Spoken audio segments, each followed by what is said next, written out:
All right, let's get the live stream going here, guys. Welcome. We're going to be streaming Hearts of Iron 4 Germany historical run here, or as historical as I can get it. I'm going to try to make the battles, follow the battles as they happened on a historical timeline.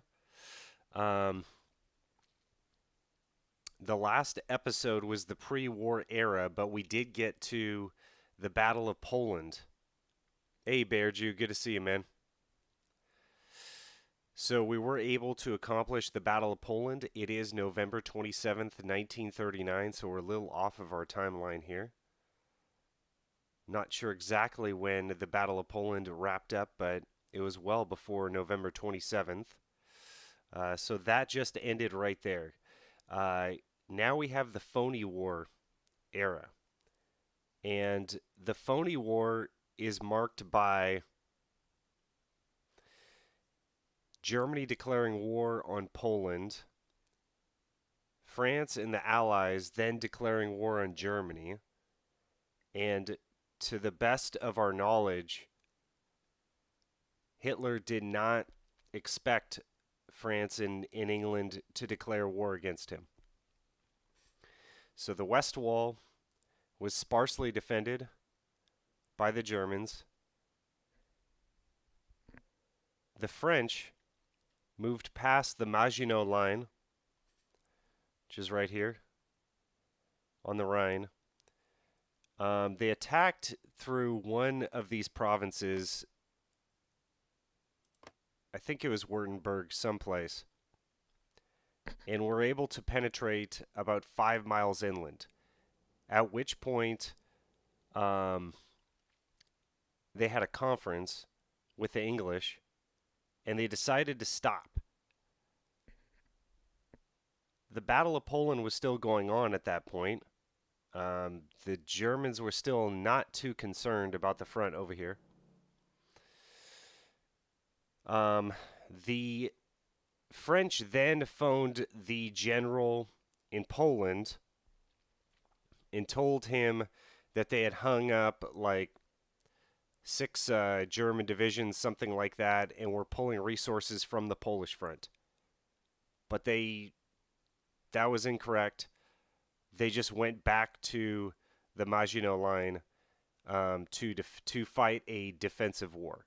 So already right there in that communication in which they lied to their ally Poland, you can see that there's massive problems with French high command.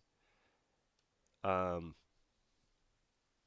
you're talking about business or you're talking about anything in life, you don't want to lie to your employees. You don't want to lie to your coworkers,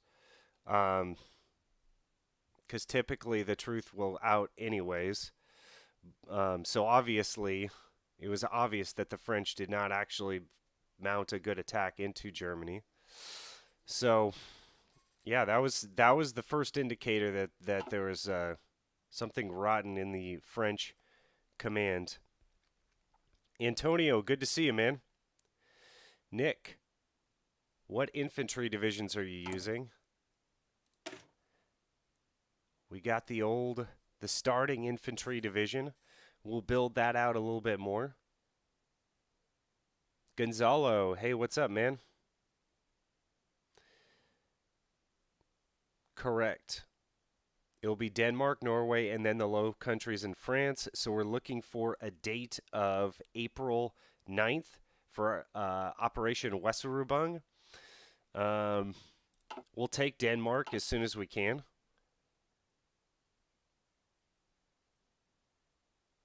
It's Denmark first, and I believe that's in March. All this stuff happens so quickly.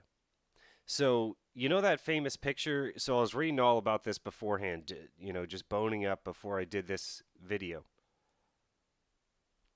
The Hitler photo in front of the Eiffel Tower was something like 13 days after the offensive had started. So they went through Luxembourg to the coast. Then Dunkirk happened. and then Hitler was in Paris 13 days later. I'm not sure because the Parisians left the city open so that it wouldn't be bombed, but I'm not sure if the war was actually over at that point. But this stuff is happening lightning fast. And I mean, Weserubung is just wrapping up sometime around or sometime after uh, the Battle of France has already taken place. Hey, Erwin Duck. Alexander, good to see you.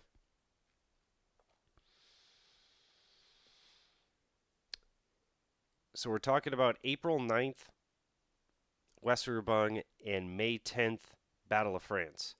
None of the generals that participate in Weserubung are actually in the game Hearts of Iron 4. And it seems like after the Battle of France, the generals that you get in Hearts of Iron 4 were mostly participated in that. Monstein had been assigned to East Prussia. Rommel had his Ghost Division. So Rommel was up here in Belgium, actually.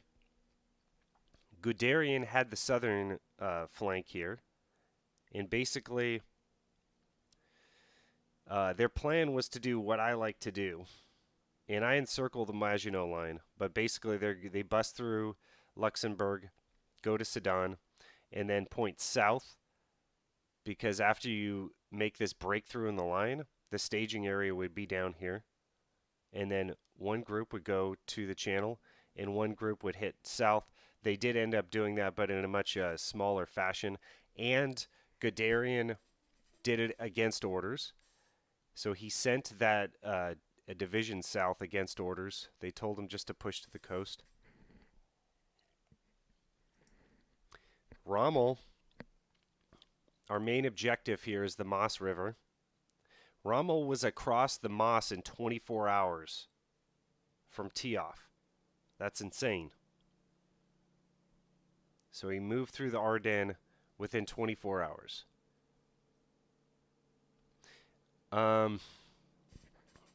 Did I read your book?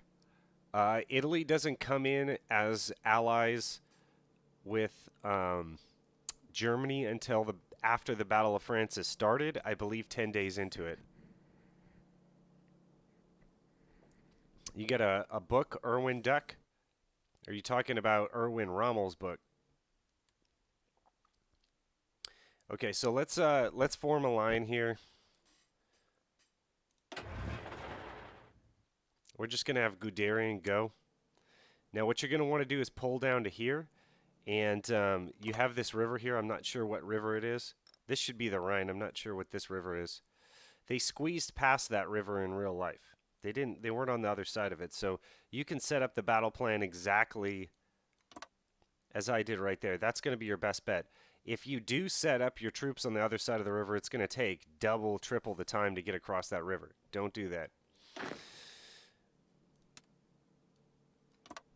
Von Weiss is just going to follow.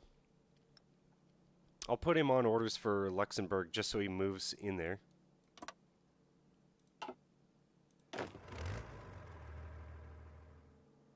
Okay, then von Bock has got these irregular divisions.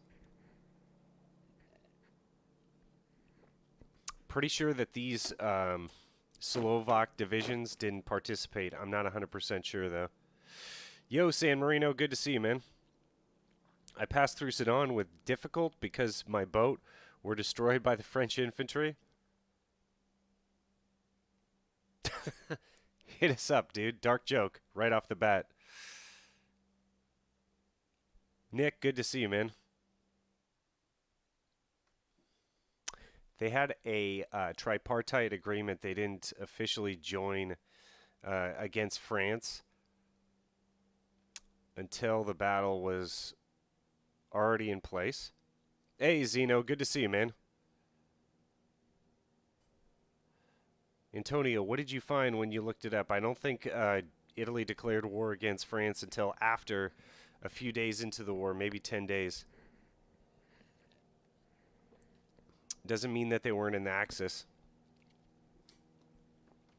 It just means they didn't declare war against France. And Hitler was hesitant to pull them in. I sometimes need to pull them in to open up the second front.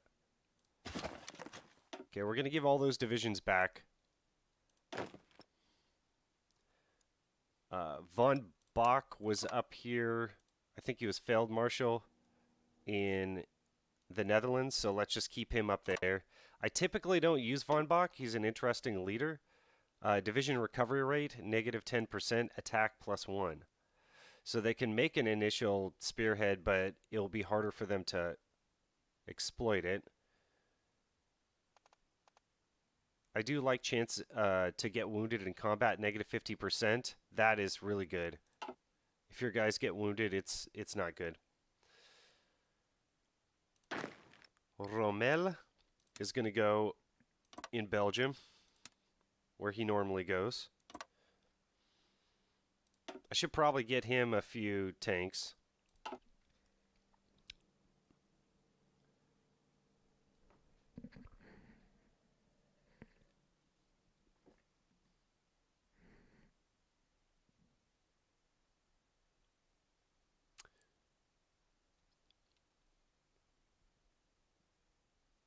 Nick, you watched my old video on the OP Soviet Union guide and secured Poland in 36, but I couldn't take over Germany. It was too hard. It is tough. You got to find a way. Sometimes you have too many divisions. You need to cut your divisions back. You definitely need to look at the division XP. Save the divisions that have training. Get rid of the ones that don't and redo them.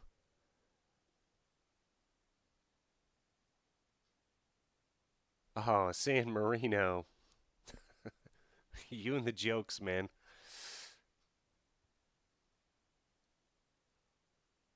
Oh, there's 40 days. Okay, I miscounted. I apologize. Yeah, you're right, because it's June 13th and it's May 10th when it kicked off, right? Now I'm remembering. Okay, but that's still pretty crazy.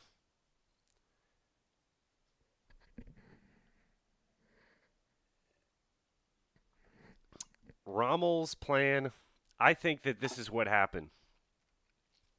I think that Rommel actually participated in, he was a mountain division guy during World War II. I don't know if he was on the Austrian front over here with Italy, but anyway, Rommel was in World War I in a mountain division in Italy, someplace. Everyone was really super worried about World War I happening all over again. So what you had is this collaboration of all these generals not necessarily being honest with one another or the high command, coming together and formulating their own plan about what they're going to do. How are we going to get a Schwerpunkt here in at Sedan? Now, it was the von Monstein Plan. Von Monstein was actually sent to Eastern Poland by Keitel, I believe, because Keitel didn't want the plan brought to Hitler. Von Manstein then went behind Keitel's back, and he'd already been removed, gave him the plan a day or two later, Hitler the plan. They decided to go with it, and Hitler liked the breakthrough aspect, but really von Manstein, his thinking was the Schwerpunkt. You're going to cut them in half, and then you're going to have a really bad situation up here, and no one else to basically defend France and most of the French army on the Maginot Line. So there's many advantages to this plan, but by no means was it the only plan brought forth. It was the plan that Hitler went with, though.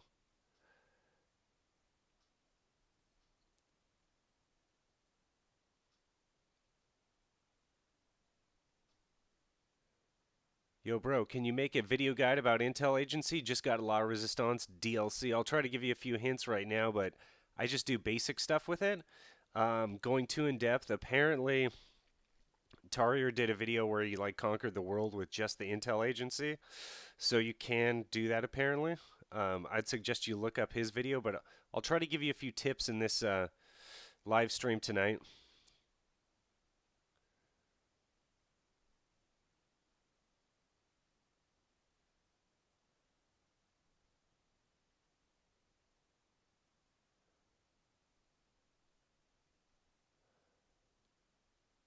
Nick, all I can tell you, man, is the devil is in the details.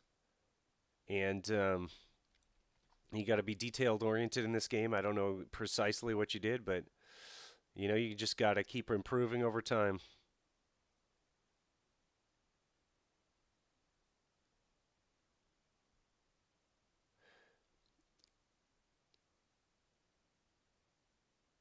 Homa, good to see you, man. Remember, they started attacking the Low Countries in order to get the Allies to get in there and then cut them in half. Yeah, and we should talk about that a little bit.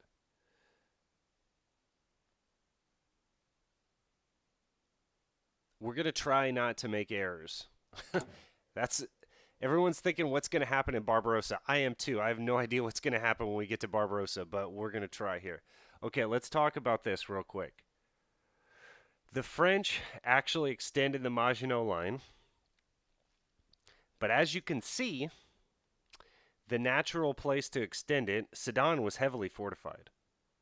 And this is the first instance, and I'm going through this now because when we do it, I'm not going to have time to explain all this stuff, but Sedan was the first instance of concentrated air power, quite possibly in the history of the world.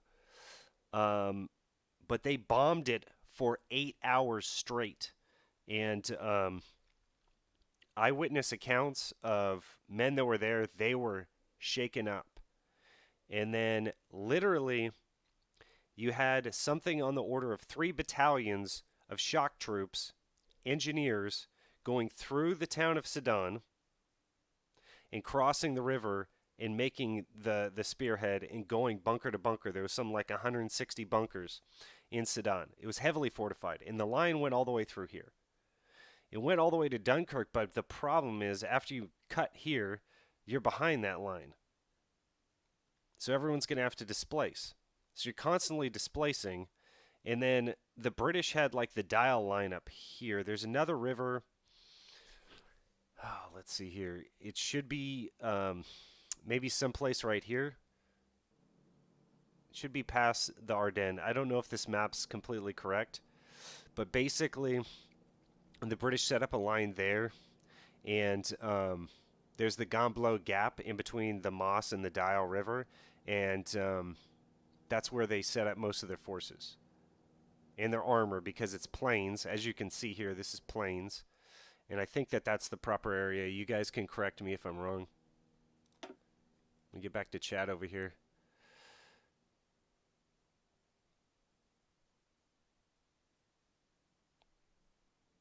No problem, Dens. 1940, between September 2nd and December 2nd, German U-boats sunk 140 Allied ships, which equaled 8,500 tons, with 1,000 Allied sailors' deaths.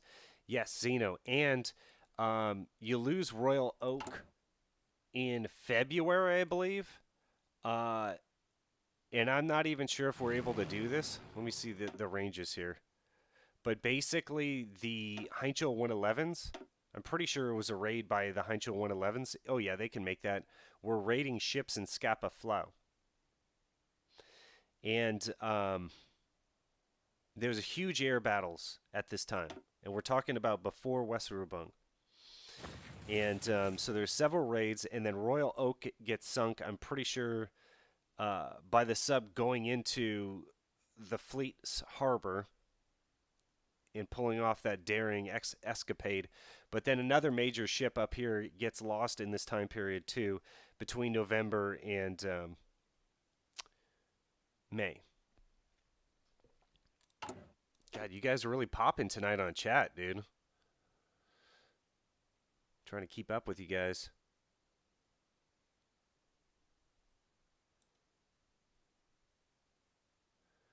Oh, Homa, you've never taken out Belgium immediately? Well, you should be, if you guys are playing historically, you should be taking out Denmark, Norway. I guess it doesn't matter because it was all simultaneous, but then it's Belgium and Luxembourg. I don't know why I forgot that. And then I'm not even sure what happens in the Netherlands if it's a day or two later that they attack up there. But it's really inconsequential.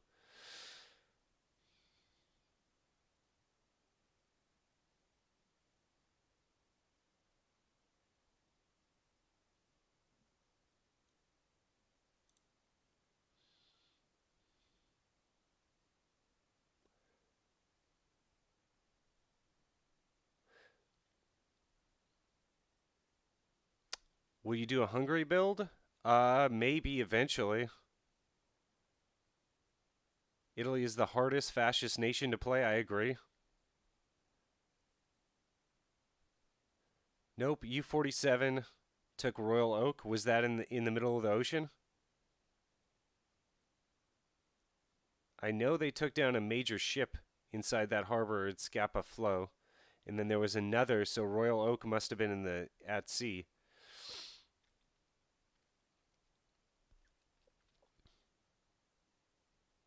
"1948 German U-boats sunk 36 Allied convoy ships in 3 days."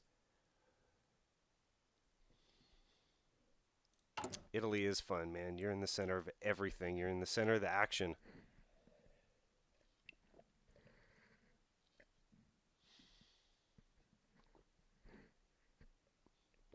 Make sure it's clean, San Marino.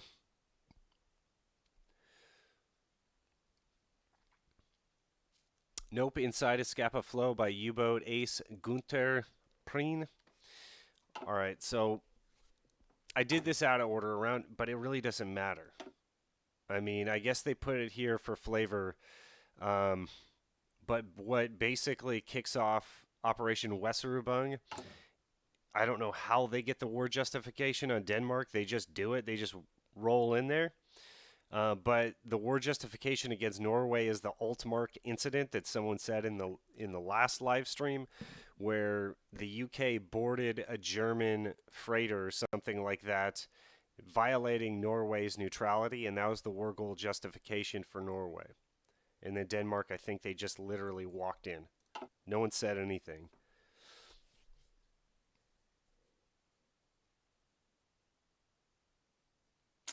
You're getting a little too deep, San Marino. Did you do the Molotov Pact? Yes, sir. And in the last video is my focus tree.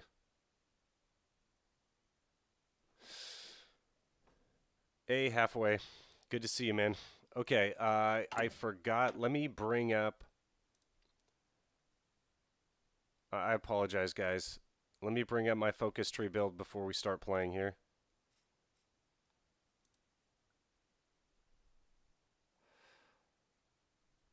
Just bringing up the last live stream. There we go. So we are down...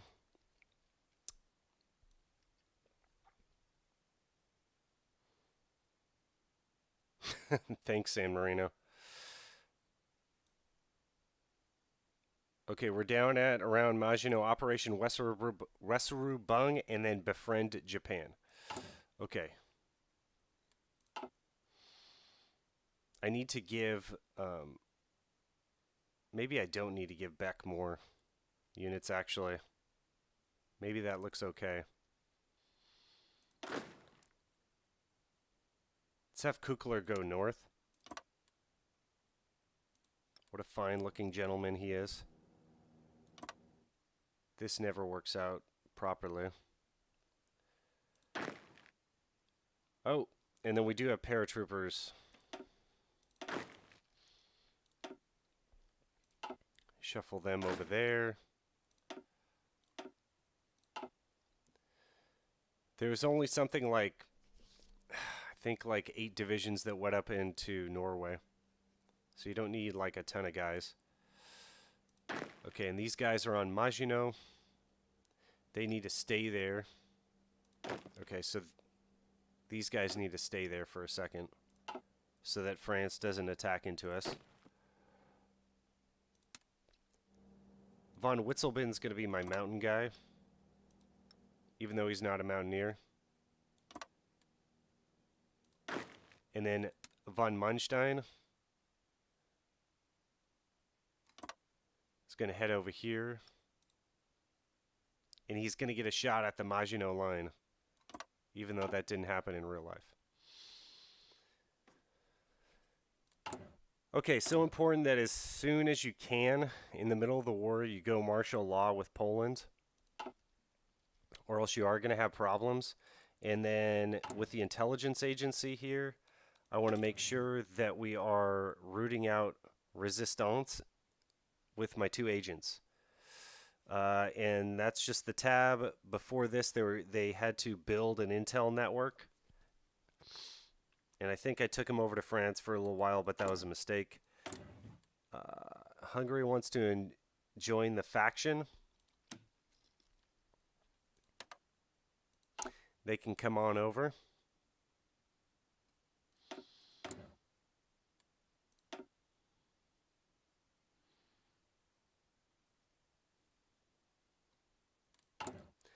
So we're going to have to change our production to basically refineries until we rectify the problem that we have here with not enough rubber. And the focus tree goals, coal liquidization, and everything like that is a real thing. That is a real science. And the Germans kind of spearheaded all that.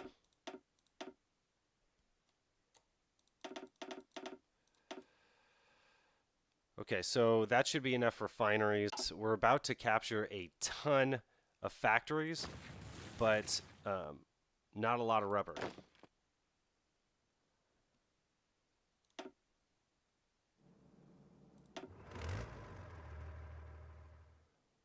Let's give that one to Rommel.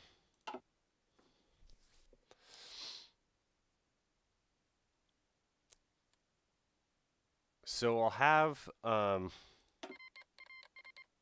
Italy join faction, but not join the war. We're not going to accept volunteers from them either. And I've never heard of Germany accepting volunteers from Italy until you start the Balkan campaign and North Africa.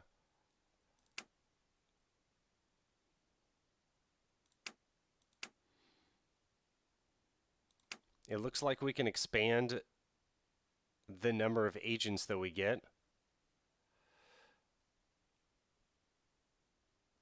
If you use your events and decisions here.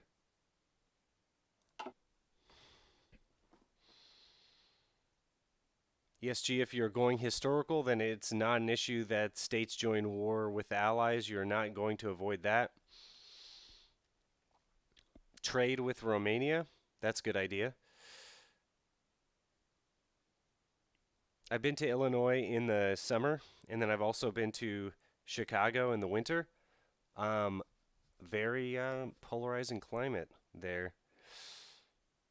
I did have a deep dish pizza. That will change your thinking on cuisine for sure. That was so decadent. It was like one slice is a meal. That was insane. Okay, so if I trade, so we're going to need some oil. Let's get a little bit from Romania, as you guys said.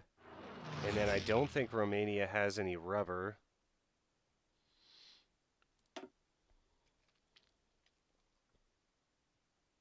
And you would be trading with Romania because they eventually will come into the Axis.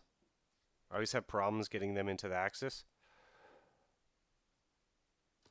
Okay, so let's let these guys move over. We're going to set up some of the Heinchels for those raids I was talking about up at Scapa Flow.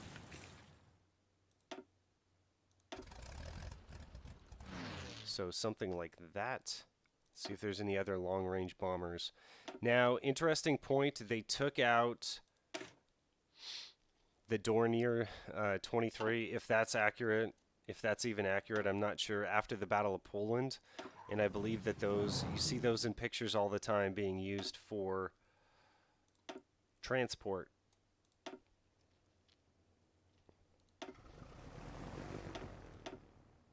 Let's get these guys up here.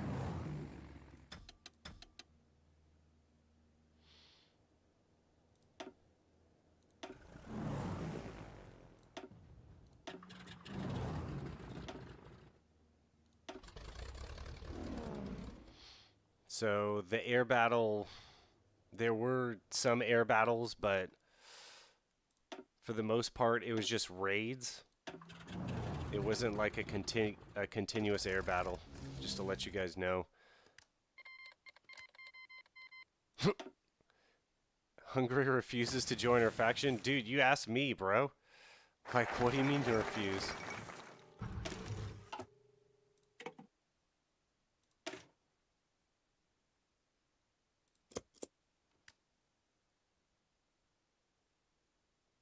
It's like you asked me out on this date.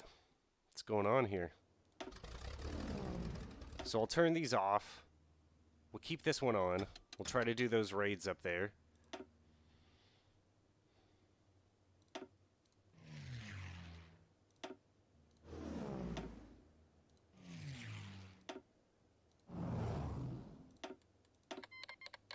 Oh wow, get some Lend-Lease. Not sure if that happened. And it looks like we're going to get bombed. Oh, we got the scout planes up. Let's get Bubby Hartman back to protect Germany.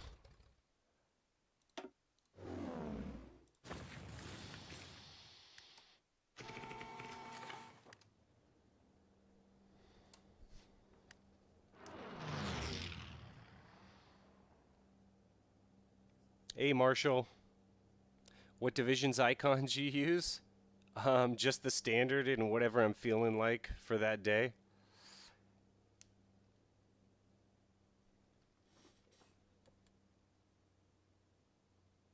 I'm not taking Slovakian troops.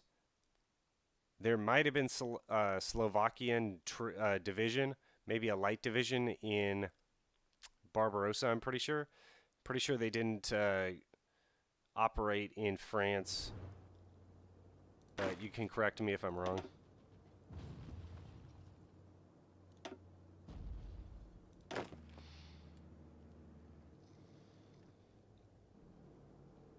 Let's see how these divisions of paratroopers look. Let's upgrade them, something like that.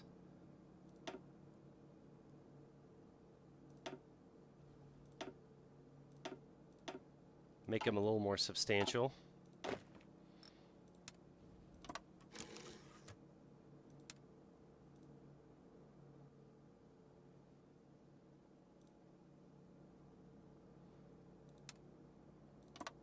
So these troops up here are pretty much the only troops that I'm going to use up north. And I think that should work.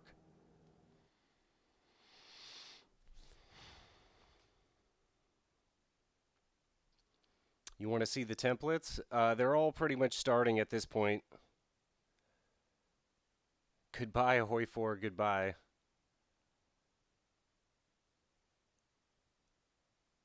Hey, Stelios, good to see you, man.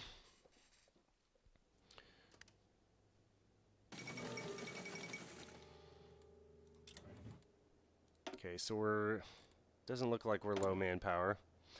The templates that I'm mainly using are your starting motorized, the Panzer division. I added mediums because there are medium tanks in the divisions at this point, which I'm glad that you brought that up because I'm going to need to figure that out right off the bat. There were about 13 or 14 Panzer divisions at this point, and there were Panzer IVs, which we are still working on. So we will get Panzer IVs in production before the war starts. However, there are probably only several hundred Panzer IVs and something like 1,000 Panzer IIIs, and then you had a couple thousand Panzer Is and Panzer IIs. So this is looking like we're going to meet production demands. And I might even be able to churn out another tank division, maybe two. You want to keep your tank divisions pretty limited, though. 1, 2, 3, 4, 5, 6, 7. Rommel has 8. And then 9, 10, 11, 12. Okay, that'll be fine.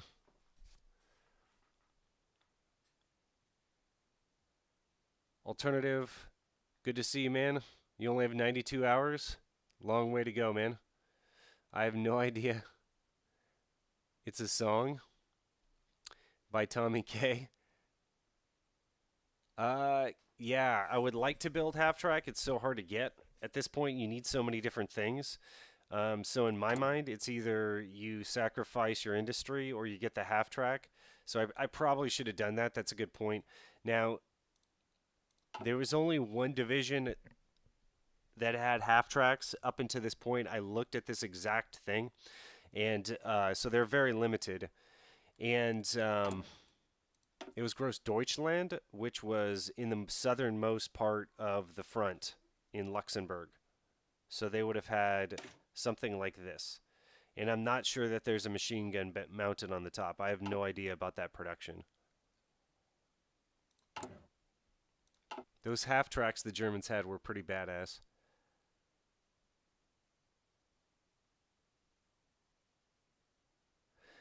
Okay. Never went war economy because the theory is Germany didn't go war economy until 43. You guys can feel free to differ. What are you guys' thoughts on that? So that's a more historical thing, but that's the premise that I'm going with, that Germany didn't go war economy.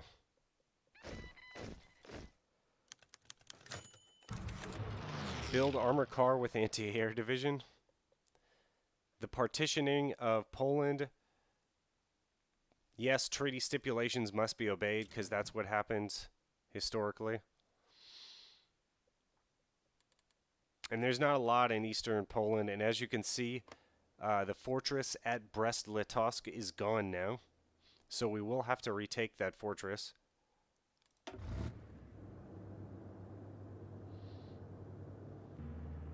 Let's give Rommel another panzer, because I like Rommel.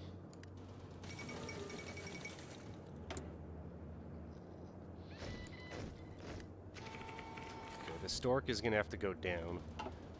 Let's see if we can get the Stork deployed over here. I have no experience using this. The scout plane, I'm just calling it the Stork. But supposedly it raises initiative. That's its job. And I never use it because your initiative is already high enough to where it shouldn't really matter. Because your generals are so good. Initiative is who gets to pick the battle plan in those green and red bubbles when you're attacking first. And basically, or I'm sorry, second. So if you have initiative, you get to see what the enemy's battle plan is and then counter that battle plan, which is a semi-random type thing. Goebbels announced total war in 1943. That means total mobilization. Okay. War economy gives you less civilian factories, which in turn give you more factories under the construction tab right there. Marshall 816, half tracks are good because of Panzer Grenadiers, but it's in some kind too expansive. I always use trucks because it have no difference, only army softness or hardness. And trucks actually give you a little bit of hardness now. Your games are lagging? Up your video card, maybe. Got to upgrade that video card.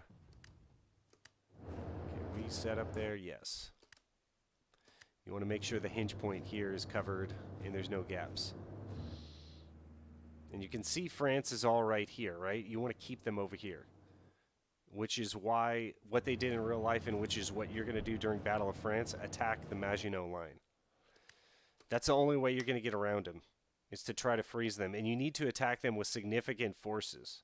If you don't attack them with enough forces, they'll be able to get out of that. So bear that in mind. Yeah, USA, I've never played it. I think I played one USA game. I suggest war economy ASAP and switch to total war in 1943. Germany by 1940 was very much on a war footing. Okay.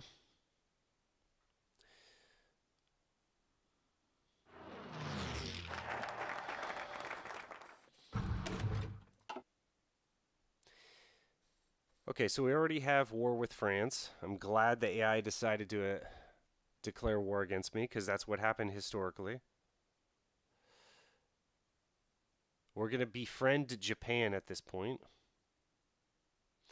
And I think this is just me trying to figure out what to do.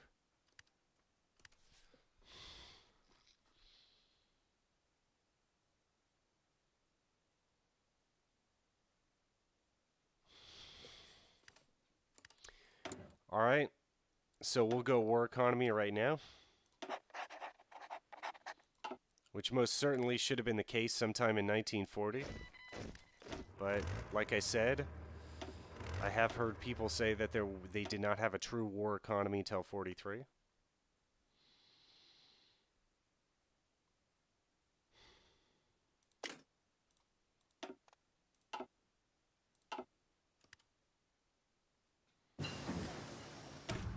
Finally, okay, got Panzerkampfwagen 4. We should do half tracks now that you guys are talking about it, but they're still kind of an experimental thing right now. Most likely widely used in the Balkan campaign, or more widely used. So we need to churn out a lot of these guys.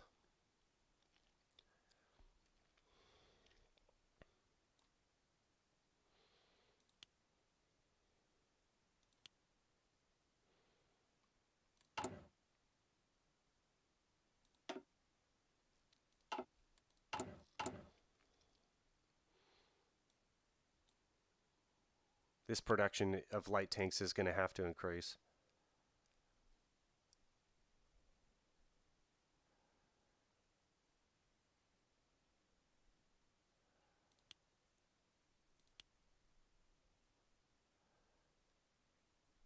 Military history, visualize latest video on the MP38 was that they only had like 7 or 8,000 at this point in the Battle of France.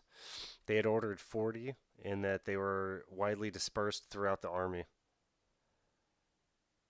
So we shouldn't have too many MP38s by the Battle of France. This is 1 a week. That's not enough.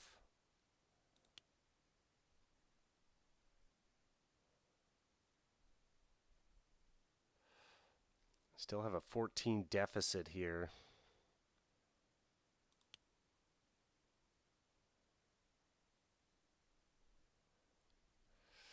We have armored cars 2s. Let's move that up.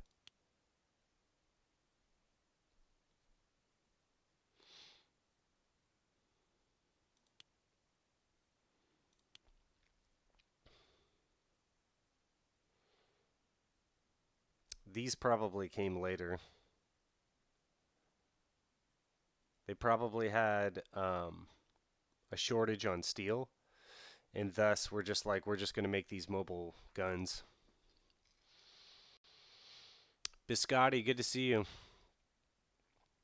Templates are as they are in the start of the game. They're not much different.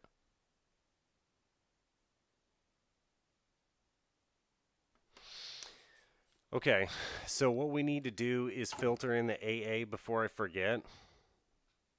And I think everyone's an infantry division template. Let's see how much AA we have. 1.4K is probably not going to be enough, so hopefully we catch up. I'm just going to make it standard, which I believe it was in the infantry division at this point. And they had standard anti-tank as well. Oh, did I get the anti-tanks, though? I don't think I got anti-tank yet. We do have a pack 36.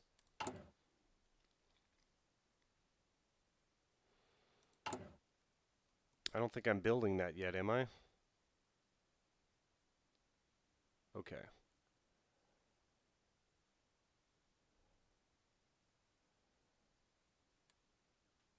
Let's try to get these both standard.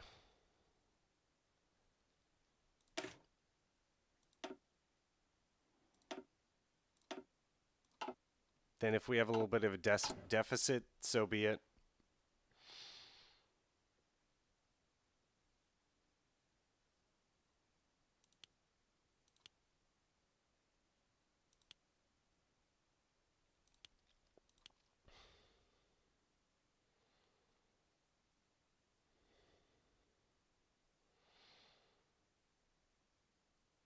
Okay, so we have to catch way up on that. Start building like the rest of this.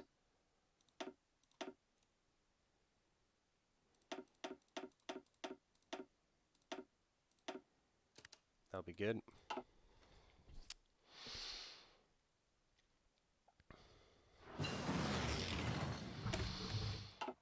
Okay, we got Armored Spearhead. We're going to go for Schwerpunkt, which is what we're about to do. We're going to have to wait, though.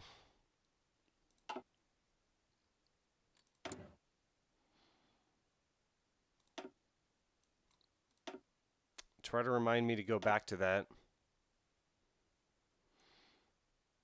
Engineer 2s would be really good. Maintenance divisions on the tanks would have been historical.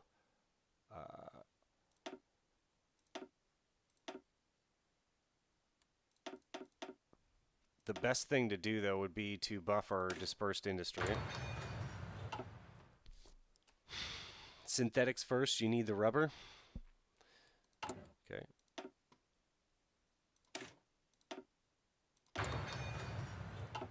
Thank you, Vihan. Yeah, there's a lot of calculations going late game with HOI4.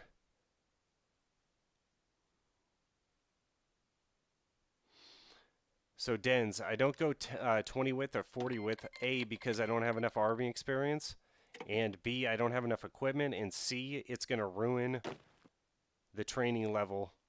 It looks like it doesn't matter for these guys. I ruined the training level when I put these support regiments. I'm not going for an OP build right now, but if I was, I would not have built this out.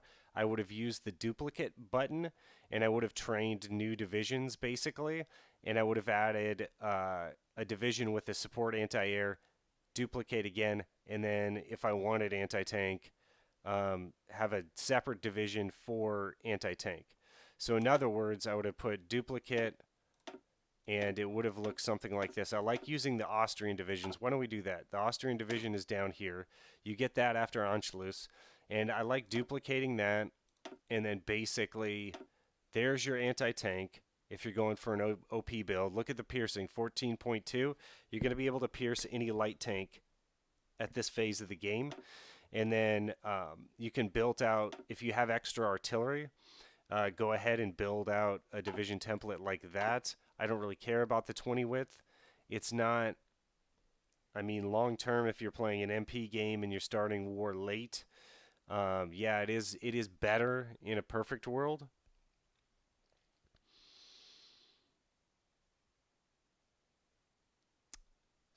Air superiority is much more important than the difference between an 18 or a 20 width, though. But a lot of you veterans should know that.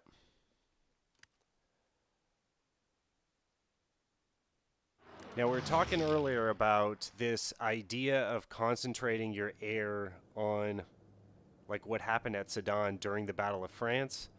That's exactly what you should do to a certain degree in Hearts of Iron 4.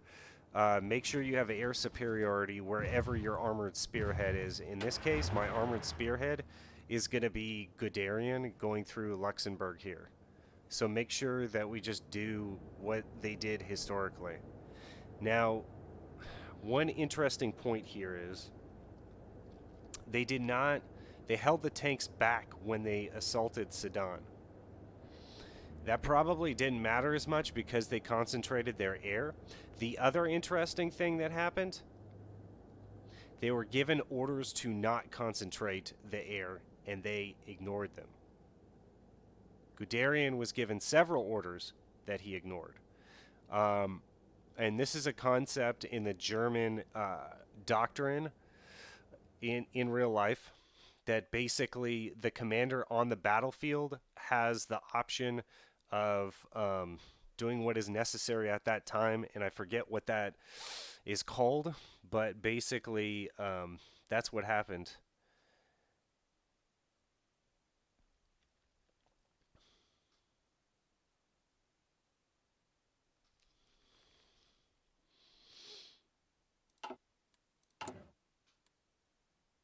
I'd make a variant for you guys since you guys are talking about upgrading planes right now, but it doesn't look like... Don't upgrade your planes until you have max air experience, because when you upgrade it, it'll affect the production efficiency, and we're way behind on planes right now, so I cannot mess that up.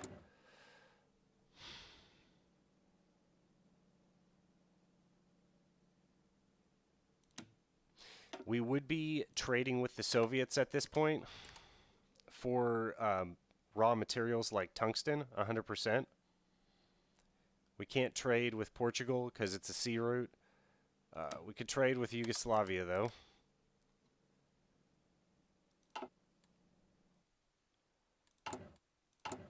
Okay, so these are slowly filtering in.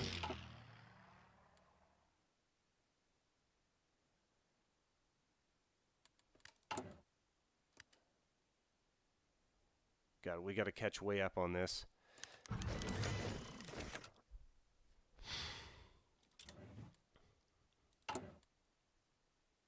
We have 12 divisions. If I added armored cars, so if I went back and what I could do here is add armored cars for the recon here.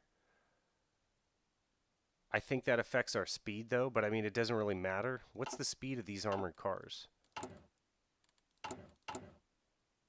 The Panzer divisions would have had armored cars though. Make sure you put Rommel in command of the 7th Panzer Ghost Division and rush that division to the English Channel to cut off the Allies like historical. It was Guderian that rushed the channel. Rommel, as I said before, was, I think you weren't here yet, but he crossed the Maas River in Belgium within 24 hours of crossing into Belgium. And then, I didn't say this, but he was brought back north to attack the dial line and hold them up here so that they didn't move south. So that was his role. And then you start to get situations like Arras where the Allies did attack into Rommel's forces at that point, but that was a few days later apparently. You know, this all, as we were talking about before, this all happened within a month. This is light speed for this time in world history.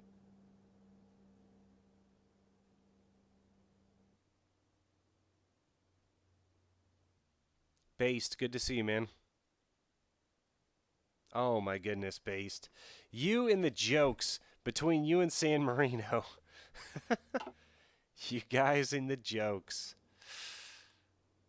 Alright, we're not going to allow Italy to join wars yet.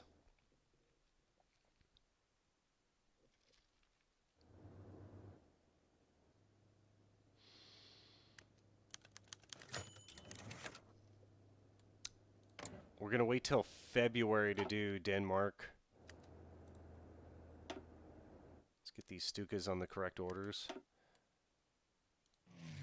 And like I said, they just rolled into Denmark. There was no paradrops, anything fancy like that. Who the heck is over here? This guy? No. God, they're bombing the heck out of me.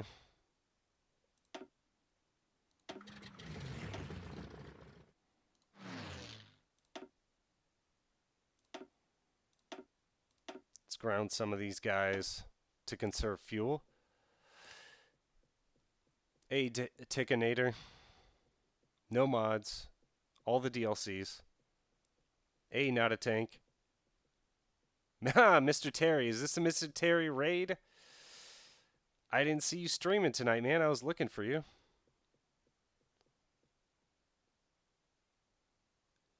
I do not have Crusader Kings, and I have no plans on streaming it. Hey, Taito. Good to see you. Kurt Student is in command of the paratroopers, and Kurt Student, I believe, commanded the paratroopers that went into Belgium and I think one part of the Netherlands.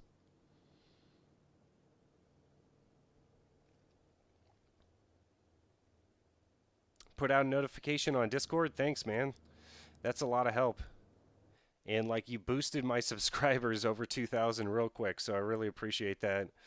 I've been watching your videos as much as I can, and trying to follow you guys as much as I can.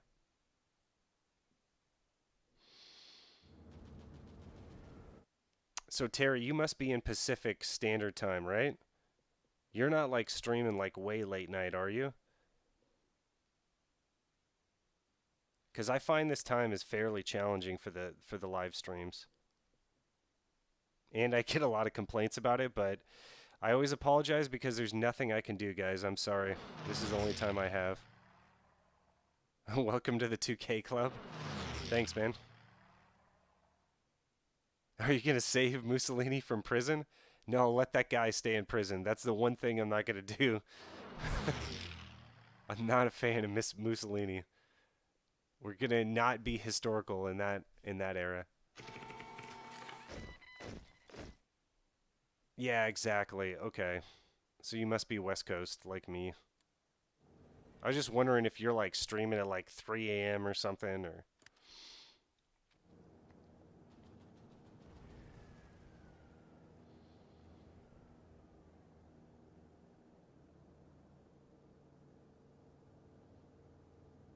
I was surprised how, canceled the Lend-Lease, okay. How active your, Discord was. Okay, it's February, and I believe this is historical. In February, they started it off by taking out Denmark. I'm sorry if I don't have the times exactly correct, but we will get Operation Weserubung April 9th, and then Battle of France is going to be May 10th. And if we're good, sometime the whole Battle of France was only like a month.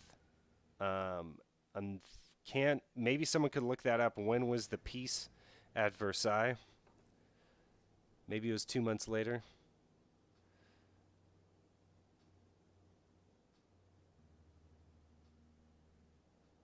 Mr. Terry has definitely never played this game.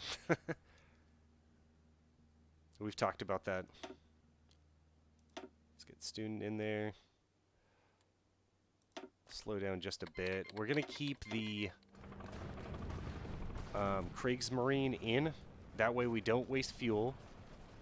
And also, I don't lose ships needlessly because we can just walk in. And really, I don't think that there was any naval battles in the invasion of Denmark. I think it just happened.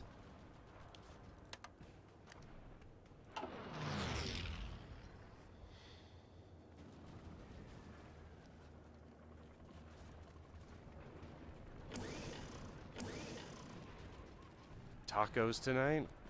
Taco Sunday. Let's get these guys sorted out. What?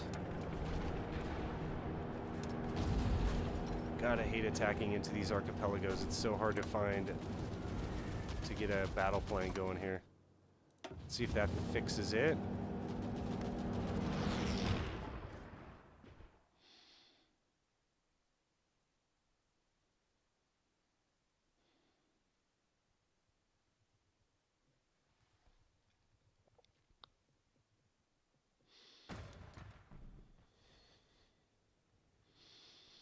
Started playing this week, and I think it would be cool learning about HOI4 live streams.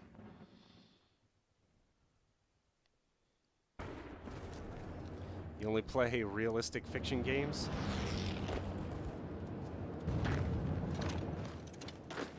Okay. Let's get these guys going. So it looks like we've sealed off like 2 divisions over here.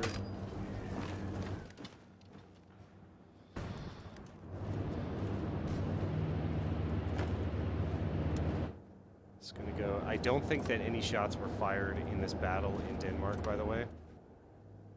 But HOI4 makes you play through all this stuff, which is fine.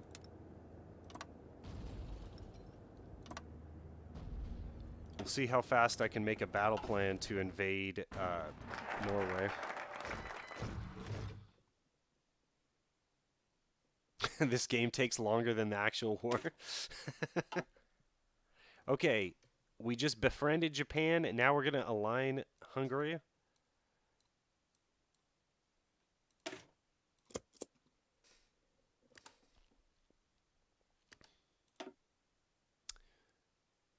Let's get these planes up here.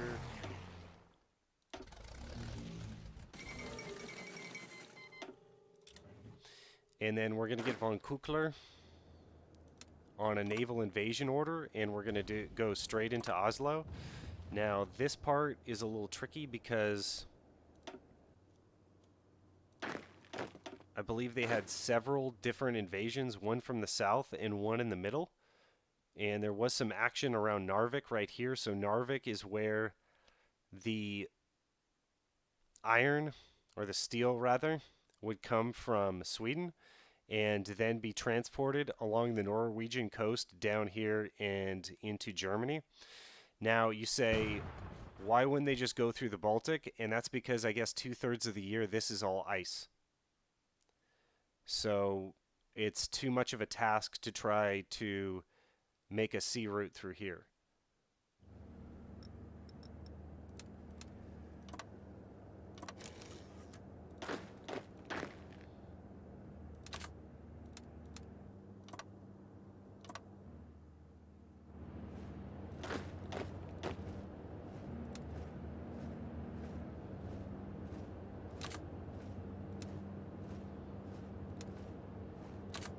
Okay, there we go. Let's ground these guys. God, they are just messing us up. Getting bombed.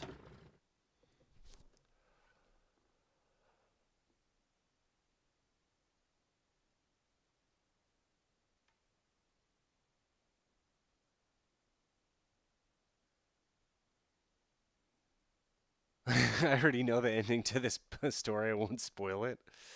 That's so that's the so these guys know how I am, and the big question is, after Barbarossa ticks off, that's going to be our last battle. So D-Day we don't control. The Allies are going to come over whenever they are going to come over. And I think it was June 6th, 1944, when the Allies landed in Normandy. And we don't control that at all. So after Barbarossa, pretty much everything that we set in motion is in motion. And then everyone wants to know what's going to happen in Barbarossa. Am I going to allow them to push me back, or am I just going to go OP style and just run all over them? I have no idea. I think we're going to do whatever you guys want to do real time.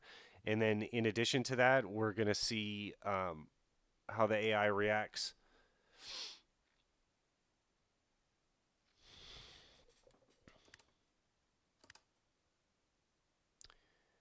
Okay, so we're going to miss our timeline already because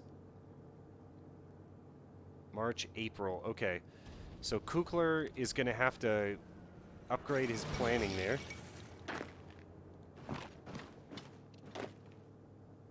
And then in addition to that, let's get some... Oops. No, I didn't mean to do that. Let's get the paratroopers to land in Stavanger. This is as far as they can go. So I'm sure they had landings on ports all the way around here. Kristiansand would probably be better. Let's see if they can get that going. And then in order for this order to go off, they need to be in that area. And then I need to make sure that the resistance is high in Denmark. The resistance suppression. And then why are we using this? Holy mackerel.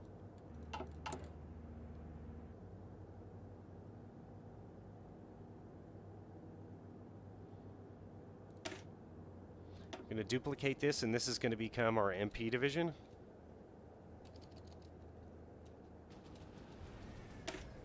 Give them a nice little icon there. Make sure that they're in reserve. And then we have MP division right there.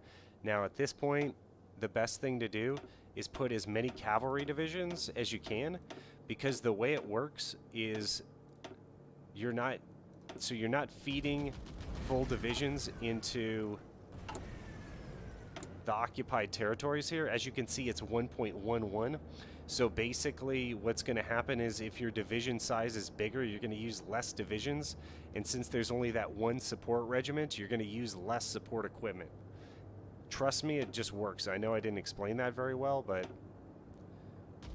So we filtered in that new division template. Soviets use cheat codes. Dude, we got to get Terry as the moderator again. He lost his moderator skills.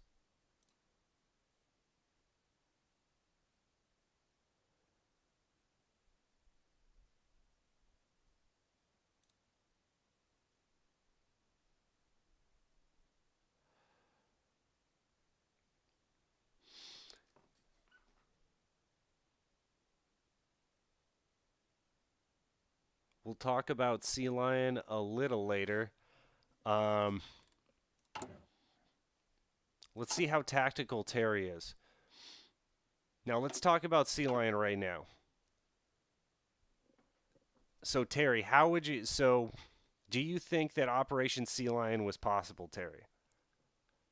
And then I'll give you my rant that I give people on what I think about Operation Sea Lion. So we have a month for him to get this order going. It might not go exactly as planned. And then basically Battle of France is going to tick off in May 10th, 1940. The Puma. I don't think they ever made it to that. Uh-oh. Go industry next.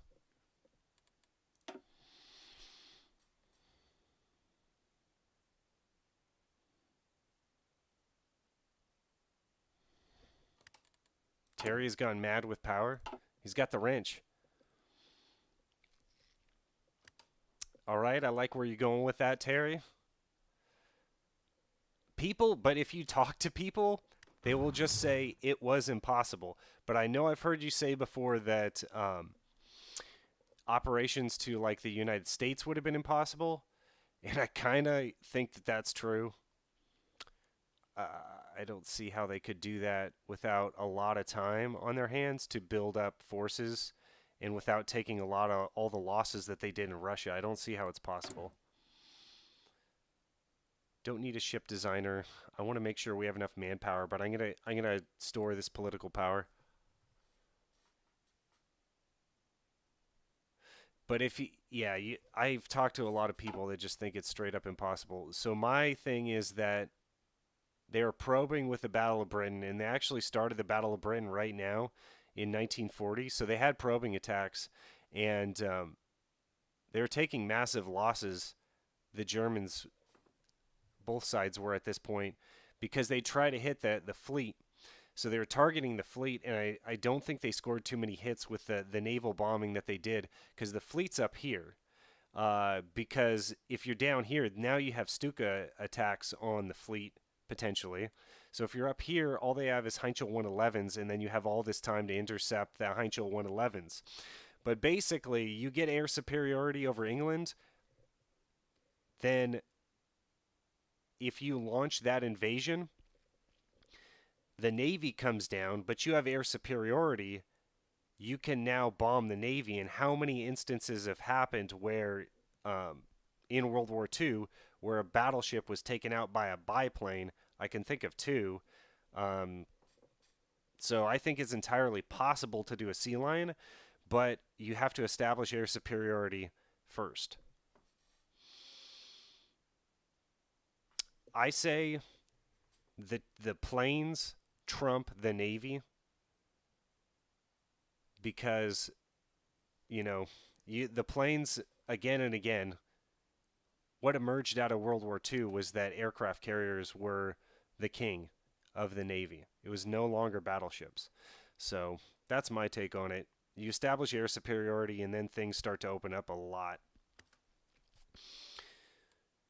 Use paratroopers. There would have been the use of paratroopers 100% against Britain. But again, how do you supply through the air if you don't have air superiority? That makes it a little trickier. That opens up that a little bit, but you're not going to be able to supply anything through the air solely.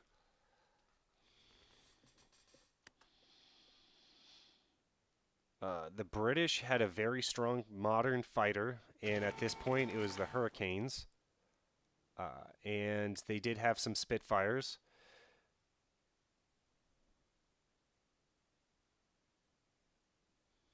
Okay, so April 9th, Weserubung is live. Let's take our Baltic fleet and go ahead and set them to naval invasion support. And just cross this distance over here. Hell, we'll throw in both of them. Both of our fleets.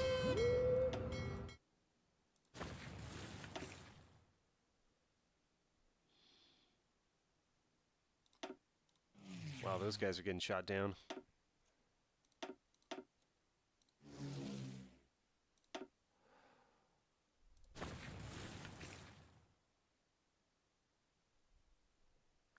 Yeah, the Russian winter is definitely a big deal.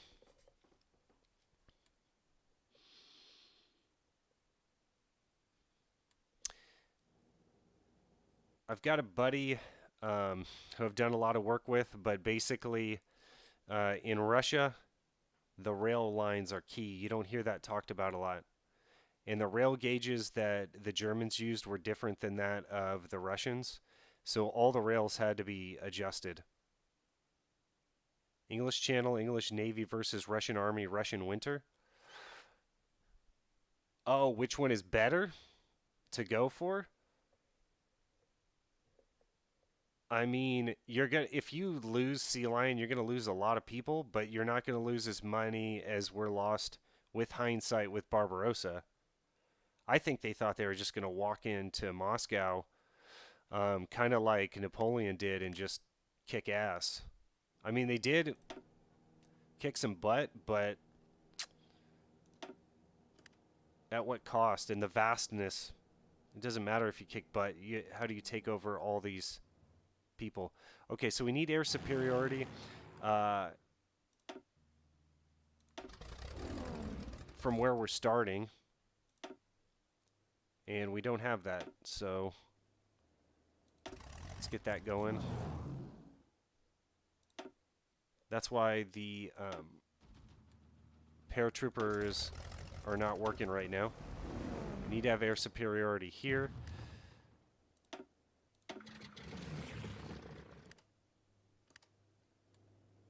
Okay, this is all a region, so this is a good explanation of how air superiority works. We need to have the fighters in the middle of the region, and then they'll cover all the pixels here, and that will be better for the air superiority. I'm just going to put everyone over here. Even the naval bombers.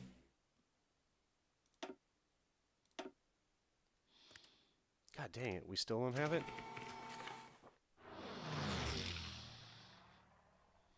Okay, there we go. So the Paratrooper Attack is going.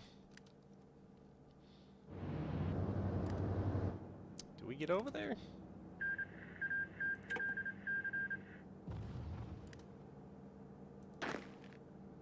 Where are these divisions?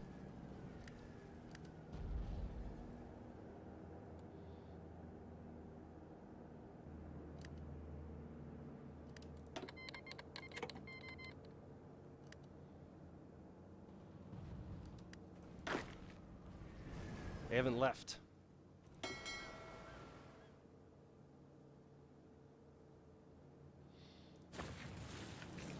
Oh. I never declared war. Jesus. Sorry, guys. Okay, got that easy peasy.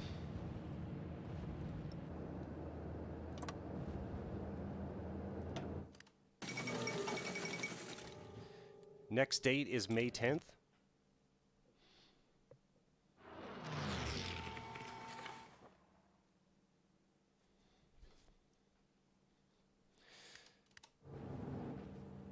Okay, let's move everyone else over. It looks like we're pretty much unopposed. Let's erase all this nonsense. So there were amphibious landings all the way up into Narvik, I believe. Because as I said before, that's where the steel came out of. Because this was all iced over most of the year. Make sure everyone is too aggressive.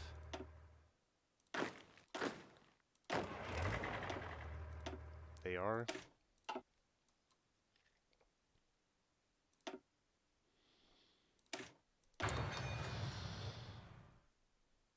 Has anyone invaded Norway as UK in their game? Terry, thank you so much for bringing over everyone from Discord. I really appreciate it. Okay,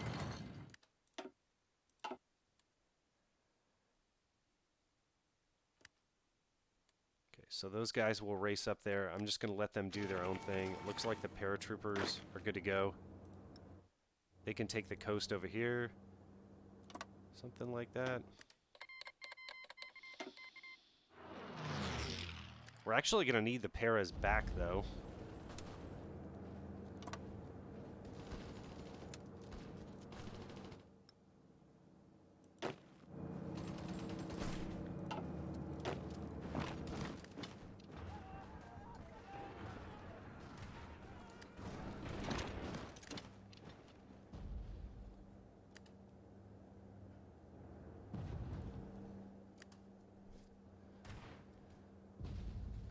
Where there is history to be had, the Mr. Terry crew will be there. That's awesome.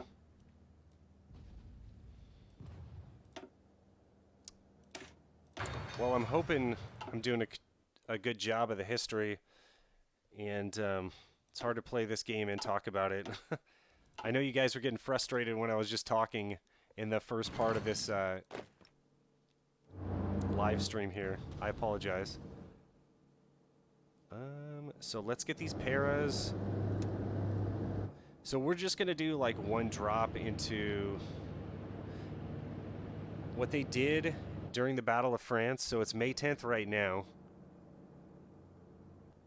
So we'll delay this a little bit, but basically they took Belgium.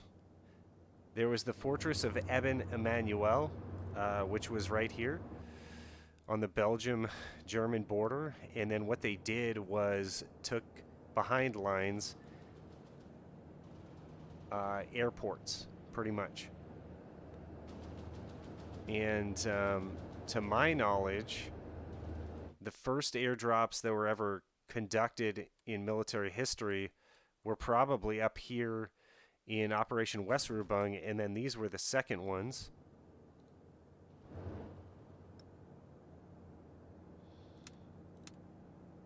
Someone can fact check me on that. Huh. This is not allowing me.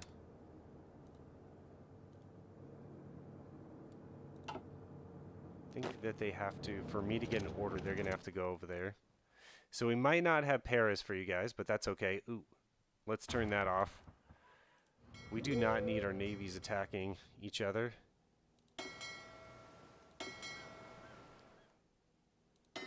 Since they are, I'll get these guys. Yikes, they're not going to be able to sneak out to the Atlantic because we don't have enough supply. So we'll wait till we have the port at Brest, and then they'll be able to get out here in the middle of the Atlantic. So I'm not going to do anything with the subs. And then these guys need to be placed on hold so they don't get in trouble against the English Navy. Okay, so paras are off. It's May 10th, 1940. And what's happening in Luxembourg is, you know, nothing's happened for months right now. There's complete and utter secrecy. And the German army, there are many reports of there being plainclothes people at one of the border rail stations, and basically somehow the phone lines are getting cut.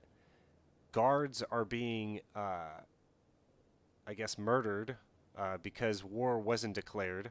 But several hours before the war declaration and the invasion, all this stuff was already happening. And Luxembourg has no chance of doing anything here. The French are probably standing off somewhere in Belgium because Luxembourg wanted to remain, if I'm remembering correctly, they wanted to remain neutral.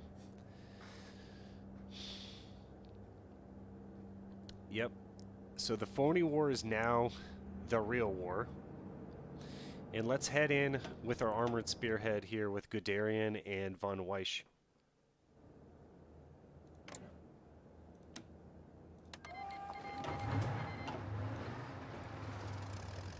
So as I said before, don't cross the river here. And in real life, the way that the Germans set up their army groups was they made imaginary lines, and you know this would be several armies here attacking through the Ardennes, but basically you have fixed lines in which the armies don't cross, and that way hopefully you don't come in contact with friendly fire. So that's what's happening. They're all trying to move in a straight line through the roads through the Ardennes. Now they had done several months earlier, they had done war games, and everyone thought that this was possible to move all the troops through the Ardennes. They have huge traffic jams, and their logistics are a nightmare at this point. Thanks, Mr. Terry. And you have pictures of that, and there are pictures of the night that the war kicked off. You have French pilots reporting back to French High Command that they see columns of headlights through the Ardennes, completely ignored, completely, utterly ignored. That's impossible. So they had, I believe, a division of a unit here in the Ardennes. I believe the French only had one division, and it was overaged division. If I remember correctly, I just read up on this today, so I'm working a lot off memory, but I'm going to try to do as well as I can. And it was the French High Commands thinking that it was impossible to do what the Germans are about to do. So, so let's pull it off again, hopefully. So we're just going to walk in here. Luxembourg has one division. We talked about getting air superiority. And then I have the Storks here to get scouting done as well.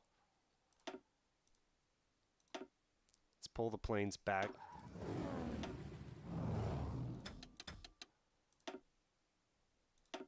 These guys can go out of here.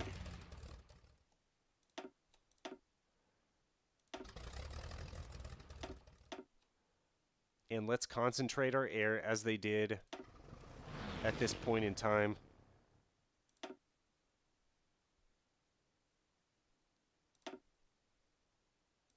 So we're going to concentrate everything here in the Ardennes. Okay, we got naval invasion going on here. What's going on?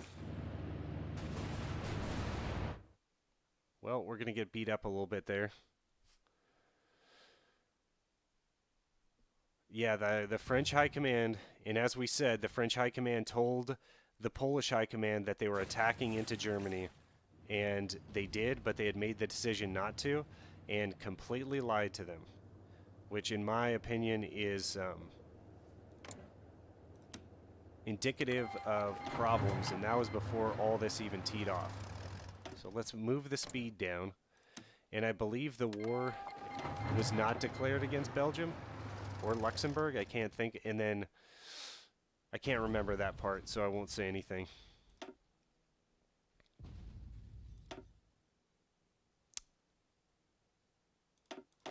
Von Monstein has siege artillery, and like I said, von Monstein is in East Prussia right now. He was not favored by Keitel, and the Monstein Plan, which we are executing right now, was his brainchild, and he went behind Keitel's back to basically go to Hitler. Hitler liked his plan, and thus Hitler went with the Monstein Plan. He played no role other than that, though. So what we're going to do here is we're just going to go straight to Sedan. And I am attacking into the Maginot Line, and they did do that. And that is incredibly important. And you see these units trying to move. In a second, hopefully they don't move. If they are moving, that means you're not attacking with enough troops. So you're going to have to play around with that. Yeah, Vian. You're right. I put them back in port. We're gonna get beat up though. They got caught out. Looks like we got the pride of of Norway's navy there. Yeah, like I said earlier in the stream, I think that the attack against the Netherlands happened several days later.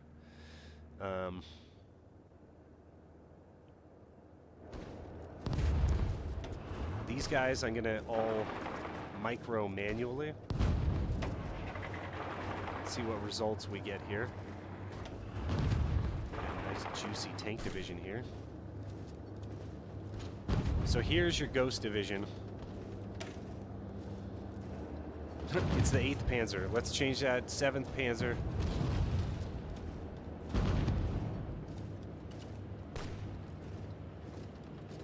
I can spell ghost right. There it is.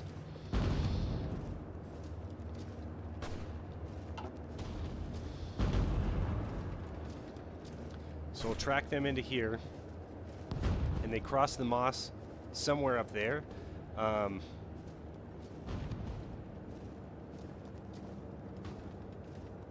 It was probably somewhere north of Guderian is where they actually crossed the Moss. And then he was moved, Rommel was moved north, while Guderian went to the sea. And they're trying to slow, the German High Command was trying to slow Guderian down the whole time. Okay, so let's see what we can achieve here. Okay. Biggest question, can they move? No, they're stuck in their forts on the Maginot Line, so that piece is working out fine. Von Weich's men are going to follow us. And then I'd like Guderian completely off orders.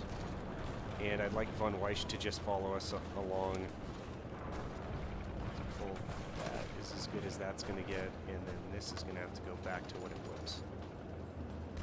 Alright, perfect. Play Sabaton Ghost Division? I want to. I think I have to pay money on Spotify to get, to be able to use that copyright free. I heard that Rommel during this time pulled over a French convoy by himself, only with a command car, and ordered them to leave the trucks and run to the forest. Yes, absolutely. And you have to think that, well, I think he had several trucks with him. What he liked to do was command firepower and move around with like an attaché of, like, in North Africa, 88s. In this time, you know, he was actually in like Panzer III. He actually got hit by an anti-tank round, and just to let you know the velocity of those things, the whole tank flew off the side of the road, and he sustained a wound to the head, actually, but he got out of there. He got out of the tank, and apparently the story is that the anti-tank gun still had line of sight on the tank. Fast as the wind. And so he actually lost, they're called the Ghost Division because they lost touch with their command. Okay. Got the cipher for, just in case we go to England, I'm going to keep you guys guessing. Got the cipher for Russia. I think we have the cipher for France, so if you look in here, it doesn't look like we do, actually.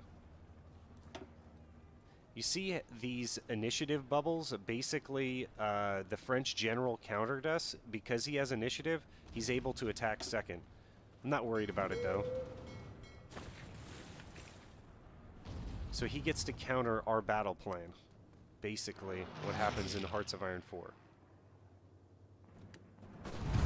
Oh, they're starting to wrap around us here. Let's take a few cavalry divisions and attack into the Maginot here so that they can't do that anymore. And then, since that's going down, let's redirect some of our tanks up north and just loop around them.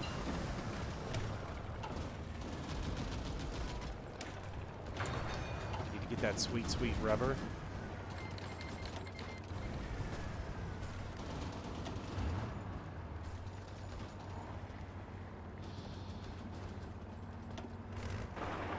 Just gonna keep going here. I could let that guy pass. Doesn't look like he's going fast enough, though. We need to get to Sedan.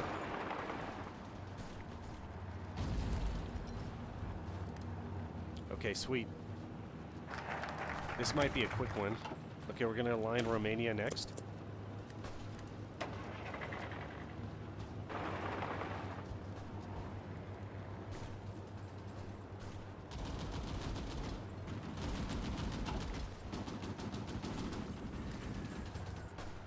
Sorry if I'm ignoring chat here for a little bit.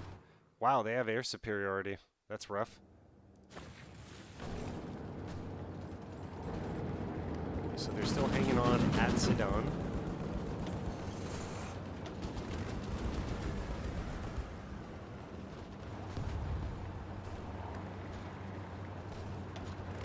Okay, so we captured Sedan with our armored spearhead, which, as I said before, was not the case. The infantry was actually the ones that won the day. And where Rommel did the crossing, I actually posted up a Panzer Corps II video on this. I clipped Lieutenant Joker describing in Google Maps exactly where it happened, but there's a lock, and the Kraftschützen, which is basically motorcycle infantry, went across the lock, which was very narrow, on the motorcycles. And this was a blind spot in the French defenses because the French commander at that specific point on the Maas River had decided to back up off the Maas. So, again, the French commander is not being the best. What we want to do here is get our planes up. It's looking kind of nasty here. That'll help with air superiority. And then who's not moving here? You, sir, are going to go to Paris, and then in Hearts of Iron 4, after you capture Paris, the capital always moves to Calais. So you want to make sure to invade those at the same time. Okay, these lines are getting a bit messy here. There we go. Should work. And this is game over. You can go down there, complete the double envelopment. Okay, so at this point, I should say that the original plan was to come in and split their forces at this point, and just as they thought would happen, the French down in this area south of Sedan were massing someplace in one of these two provinces, and that's where they were massing their tanks. But basically at this point what was going on was, okay, we have orders to go and attack with the tanks. Oh, but we need to wait a few hours for this fuel trucks to come up. So they were using fuel trucks to refuel their tanks. Well, the Germans had jerry cans that were mounted on the tanks. What the Germans would do is they would fill their tank up with the fuel and throw the jerry can on the side of the road. Meanwhile, their logistics crew would come by, pick up the jerry can, and refill it as they could, and get the jerry cans back to the tanks. The tanks, at this point, after they took Sedan, had an order to run to the coast or run ahead until they ran out of fuel. And there was the famous halt order, and that was after they got to the coast. And the German high command was, of course, always worried about the flanks. The flanks were threatened a few times. Most famously, the flank from the north was the armored tank battle at Arras. Do you know when the first Tour de France was? In my opinion, 1940. Nice one, dude. Nice joke. Old joke, but a good joke. We have a breakthrough. Yeah, this is game over right here. That's the only reason why I'm pausing. They're stuck. So yeah, the French had an armored force that was massing down here. And then as soon as a bridgehead was established, there was some negotiations between Guderian and OKW, the German high command, about how deep he could establish the bridgehead. And I think Guderian wanted something like 10 miles, and then OKW only gave him like a few. Well, he ordered an infantry division to head south. Guderian did, and they made contact with the massing French troops, which is awesome because as they're massing, they're not expecting any of this to happen as fast as it's happening. Their communication is happening via horse courier. The German communication is happening via radio. And if you want to know the specifics about how the radios worked in the tank divisions, what I'm told is that what I read about today was that the tank commander had two-way communication, and then the surrounding tanks had receivers and would communicate via flags, and then the Allied tanks, the French tanks, could communicate solely by flags. I'm not sure what the English were doing at this point. Mid-level commanders love pushing ahead, but the OKW love closing pockets and securing flanks. I think that this was a collaboration of generals and army staff that knew what happened during the Great War and wanted to make sure that this was not going to be a stagnant operation, because they didn't want the Great War to happen all over again. Rommel was out of his mind at this point, but I mean it worked, so you can't really argue with him. He was doing things that no one, you know, has really done except in exceptional circumstances. So we're just going to take Dunkirk here. And then we could backdoor Brussels. I guess we should. Whose line is that? Okay.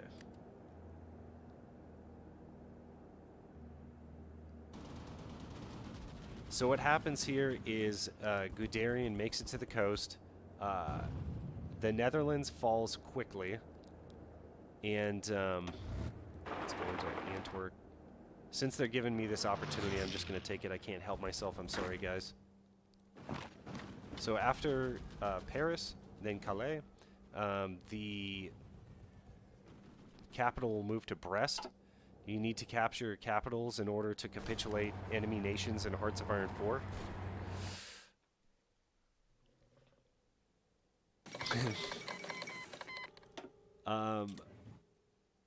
Okay, Belgium capitulated. Awesome. There are reports that Germany, the German army, I don't know who distributed it, but basically, yes, meth was distributed.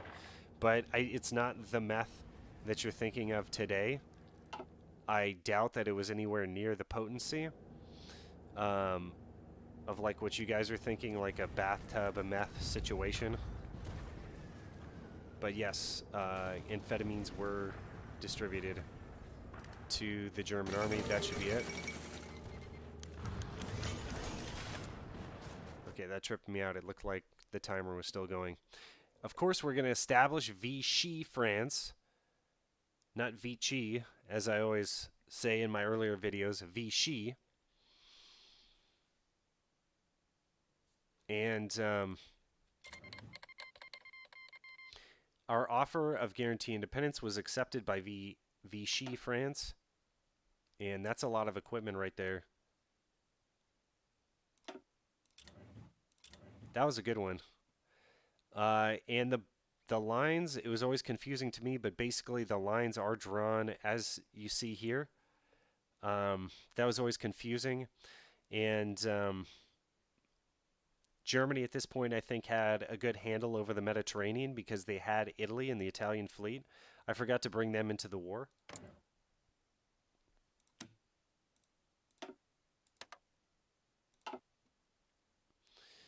Italy was promised a strip of land right here in Savoy.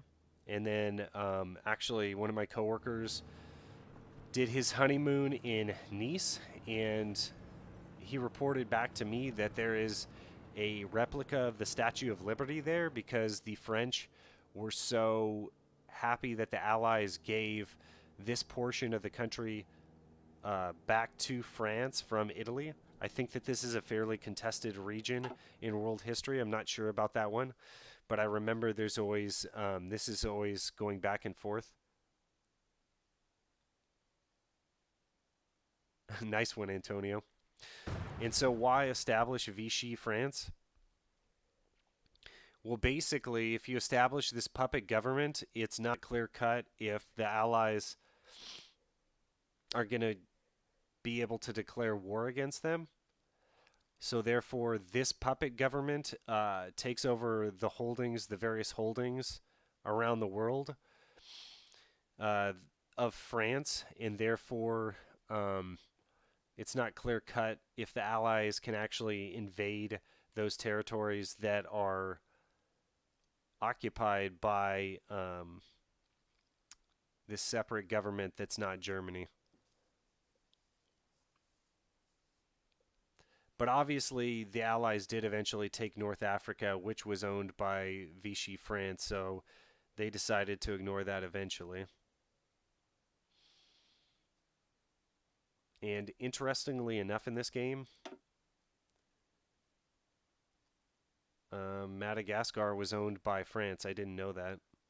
And I did know that these little islands, some of these little islands were held by France and Britain. And France and Britain fought over these islands in the early 1800s because this was instrumental in supplying supply to India.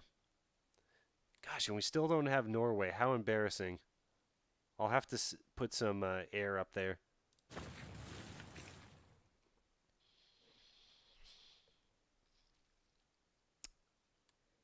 Okay, so let's finish off the rest of this.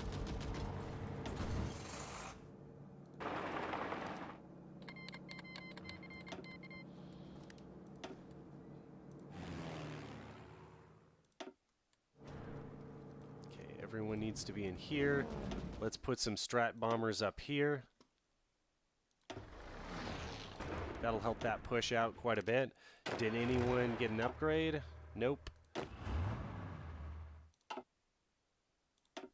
Witzelbin, infantry expert, 10 out of 10. Best upgrade in the game.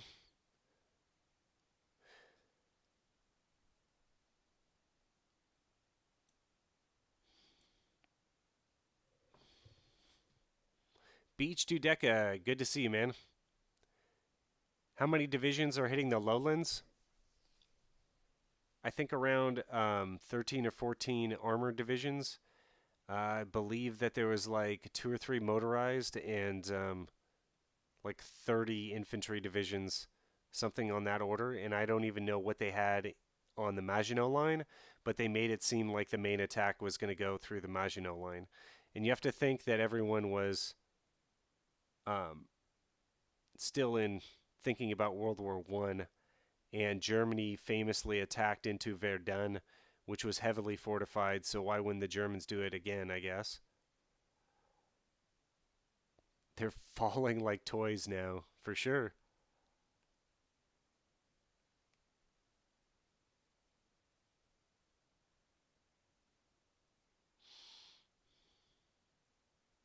Sorry, I'm just trying to catch up with chat right now, guys. No, you can't call them in until Rommel's tank divisions arrive in Africa. Is that historical, Vihan? Let Italy have Yugoslavia? Rommel's got to go south, huh? My all-star can't participate over in whatchamacallit, Operation Barbarossa. You need to get the Suez and take Gibraltar to lock the Royal Navy in the Mediterranean. That's a little alt history, but we can go there for sure, like 100%. So basically, yeah, what's going to happen next is I'm going to have to set it up, but yeah, we need to get Rommel upgraded to Field Marshal. So you're able to upgrade him. with the promote button. And then under Rommel, I don't think there are any military commanders under Rommel that we presently have. But I could be wrong. Now, when Rommel gets down here,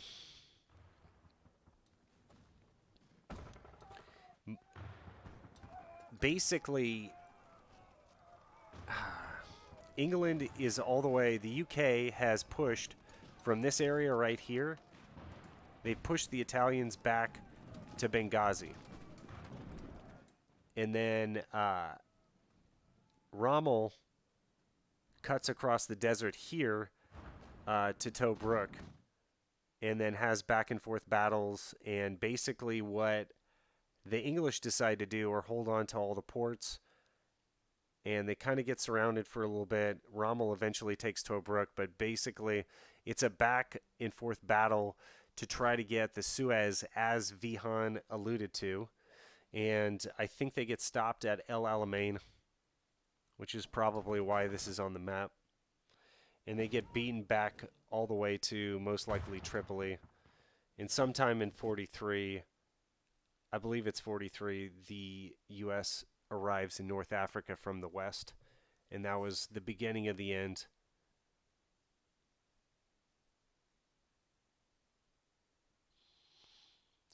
They only sent Rommel after Mussolini was getting his wrecked in Africa. What was Rommel doing? Does anyone know this? What was Rommel doing in between the Battle of France and his assignment in North Africa? I'm trying to think. I'm not sure if he did anything. Am I missing something big here? He didn't participate down here. Let me tell you something else that was quite interesting. So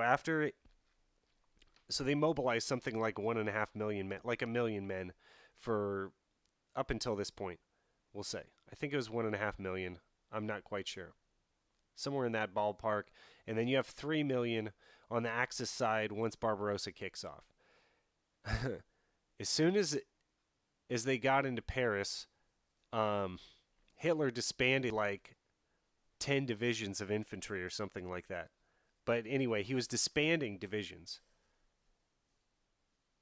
And they were later called back.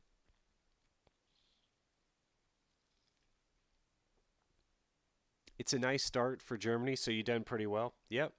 I mean, we're pretty historical here. And we didn't get stopped. So I'm not sure when the armistice was, but basically May 23rd is pretty good. They probably made it somewhere to Paris.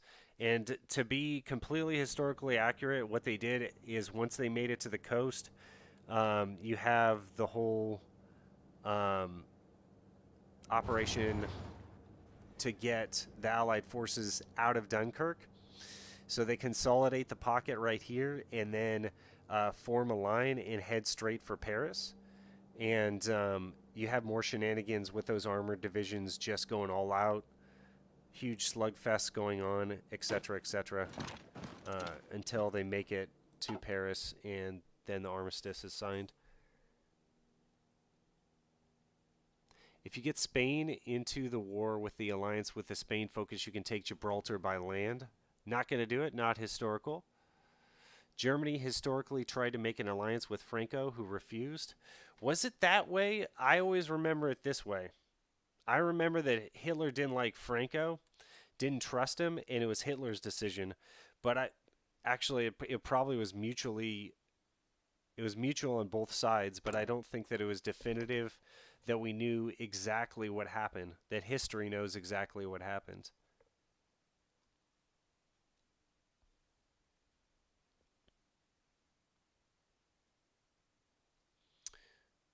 Looks like we can start making those from stockpile. I need to look up exactly when the variants came into being.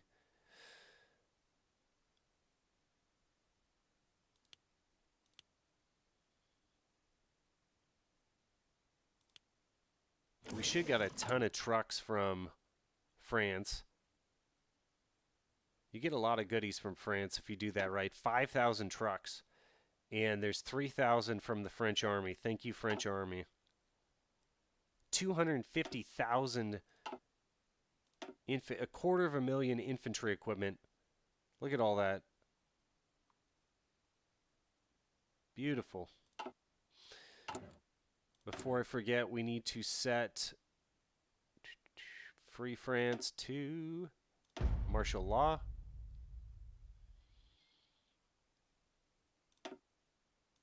And the Low Countries.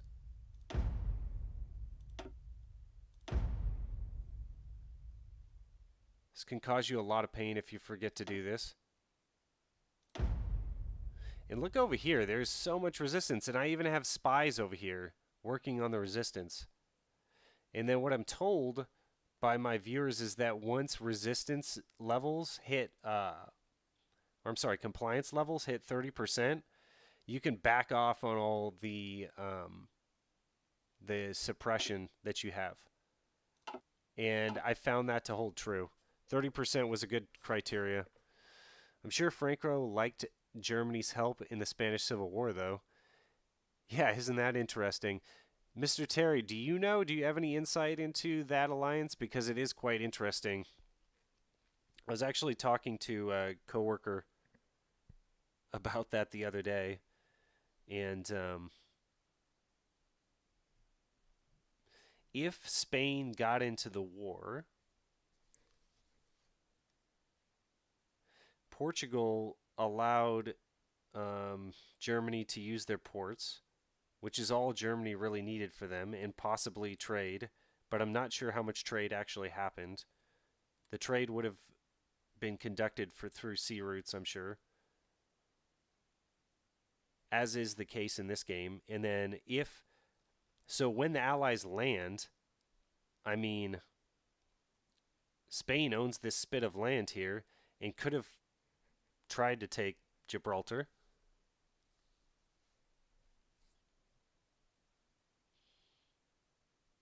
Yeah, if they had come in, it definitely would have been on the Axis side. Hey, Mohammed.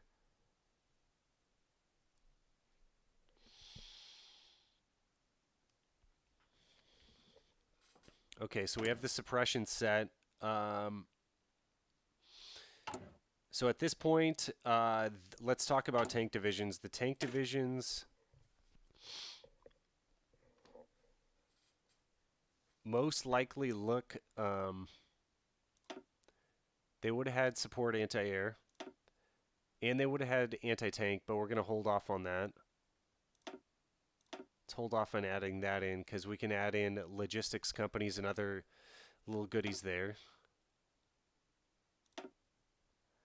They would have had something around the strength of 80 to 100 medium tanks, and then probably something around 200 light tanks, and not 240. And then it stays relative like this. And then what you see is when the heavy tanks come in, like the Tigers, they're a division of heavy tanks. And I'm not sure what those consisted of, but it seemed like later in the war they had heavy tank divisions. And then most of the armored divisions looked something like this at this point in time. I'm going to have to go and look. Let's make it a 20 width just for chat. And then the infantry divisions had all the goodies. You had support anti-air and anti-tank, and they were using...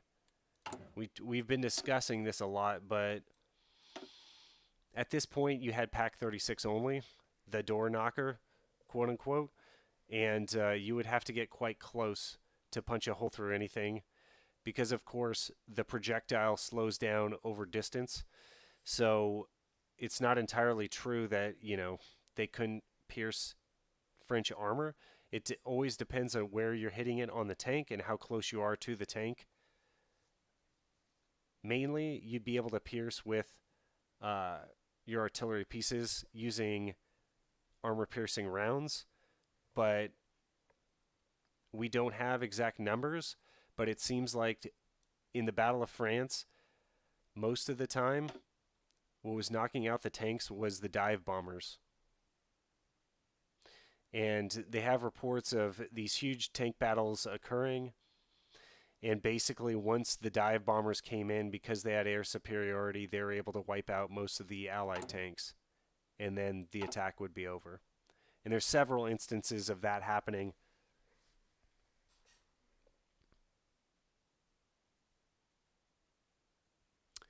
Chad, good to see you, man.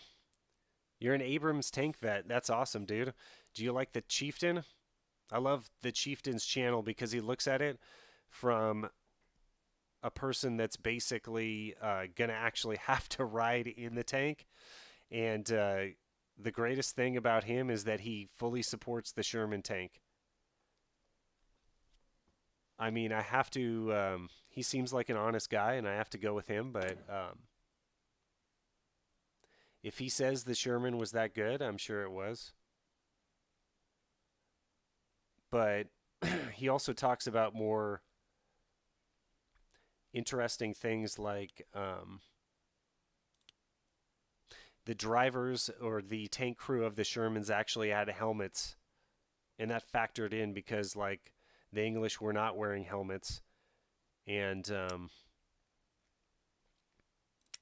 the English thus would have taken more losses. So that's like another interesting thing from his channel.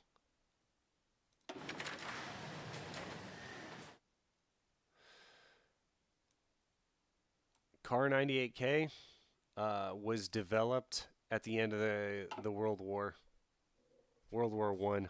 I saw Ian from Forgotten Weapons do a video on that, and by 1918, the Germans' frontline weapon was the Car 98K, and that blew me away. I did not know about that.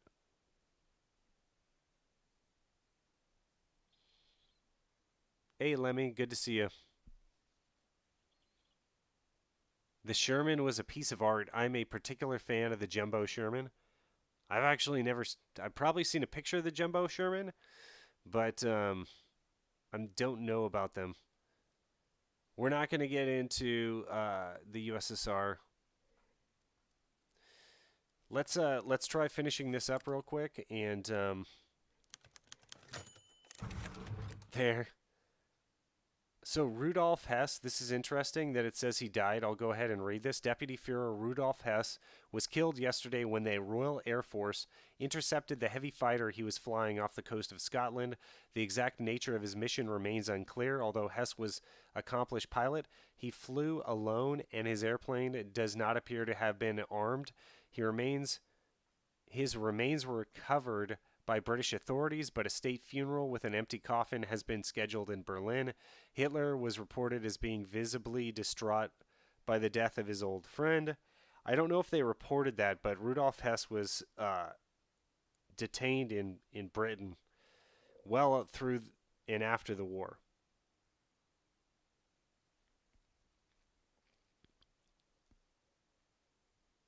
Terry, you're a tank guy? If you guys are into tanks, I just released my merch today, and so you can find that under the community tab of my channel. But I have my one of my channel logos on a shirt now, and it's a big Tiger tank. I love it.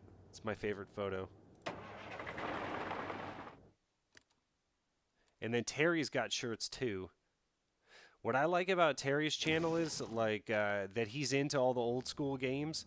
He's been doing videos like ranking the old school console systems and stuff, and which is awesome because like I love talking about that stuff with friends, especially when you go back in the day and you're like, oh hey, this guy had like a Sega Genesis. Oh, this guy had like a Sega Dreamcast. Like Sega doesn't even like they just make video games now. They don't really make consoles, as far as I know. That kind of stuff is fun to think back on. Swedish operative captured. We got you, Gustav Lindgren Gettingen. Got him. Didn't even know the Swedes had operatives. Let's get this up here. Where's my Heinkel 111s? I just watched a video on the Heinkel 111 by... Oh, God. I forgot what that channel is. He's always doing videos with military history visualized, but I think it's military aviation. Something, something. No tanks, but tonks. I'm not a Marine vet. Father was. That's cool. So tonks, is that like a amphibious landing craft? I don't know about tonks. Hungary seeks to join the Axis. Okay, now you want to join? The world belongs to those who are strong.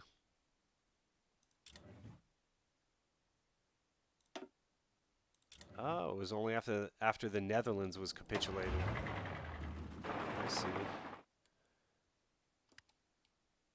How many, oh, God. We lost the pride of the Navy. Mother trucker.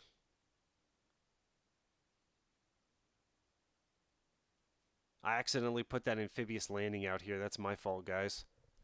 So let's see how that affects our war score. Recent loss of pride of the fleet, negative 10%. Jesus.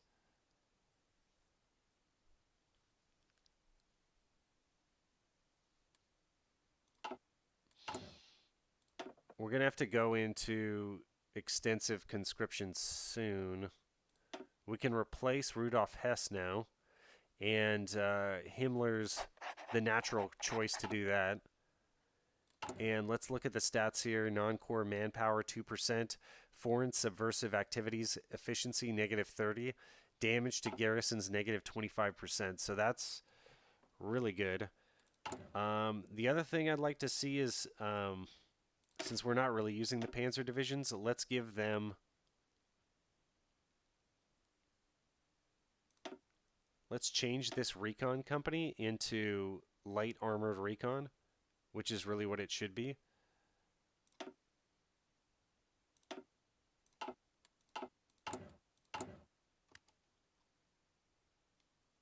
I have no idea what the occupation division should really look like either.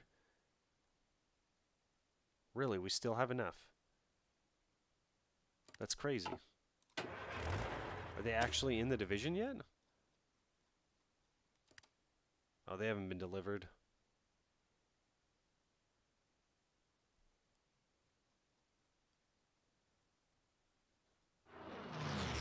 What's going on here?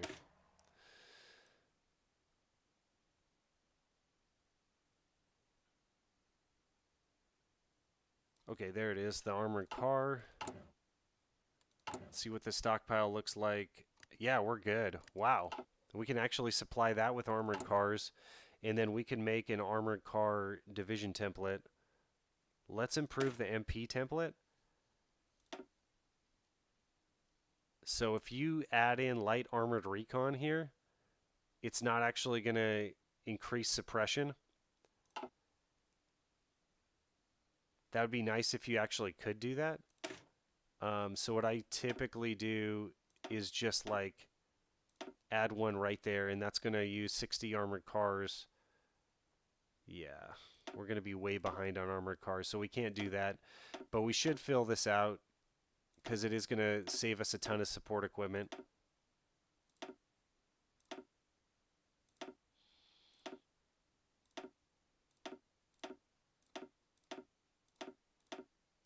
Let's fill this out here, and then I'll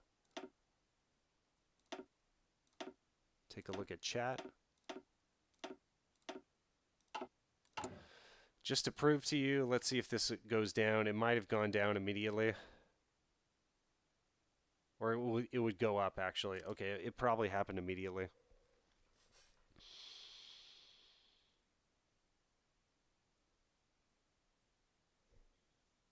Them road wheels on the Tonk. Dude, I gotta look this up after the stream. The Tonk? Oh, I think I've seen those. I think I have a picture of that. You mean one of those, like, ducks? It's not like one of those trucks that basically had wheels on it. Because we've got one of those in a nearby museum over here. It's pretty interesting.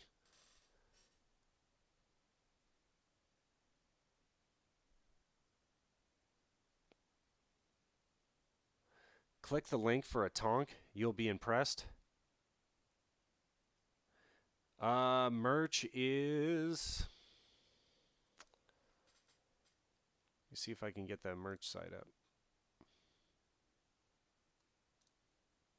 It's on Teespring, and I'm not very good at these links or anything like that.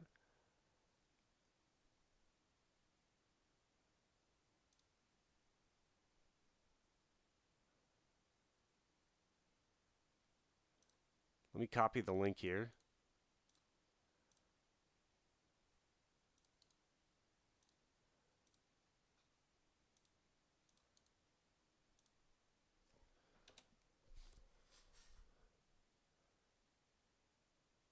What I said with armored car?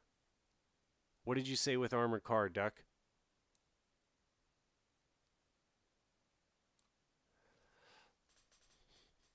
I said to make some divisions with armored car and anti-air. We can do that. Oh, I thought you meant armored car anti-air. I thought you were joking, dude. Yikes. Okay, I'll have to do that in a second here. We'll grind that XP back. I think that those tank divisions would have also had... let's get this expeditionary force. They would have had anti... So the armored divisions would have had anti-tank in them as well.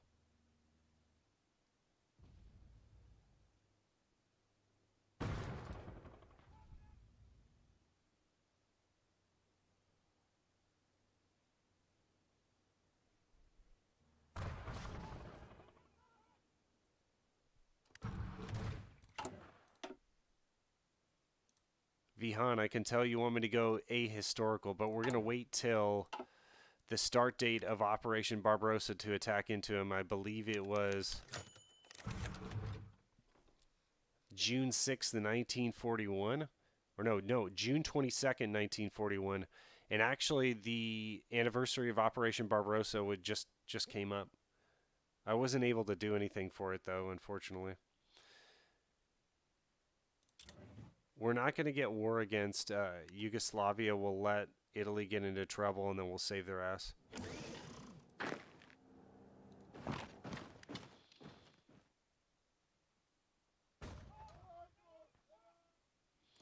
I should start cranking out divisions, though, because Operation Barbarossa is coming up, and we do have plenty of infantry equipment.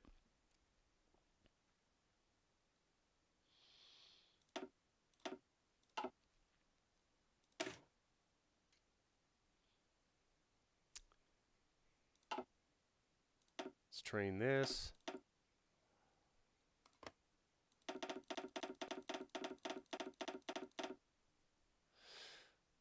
Can upgrade our tank division.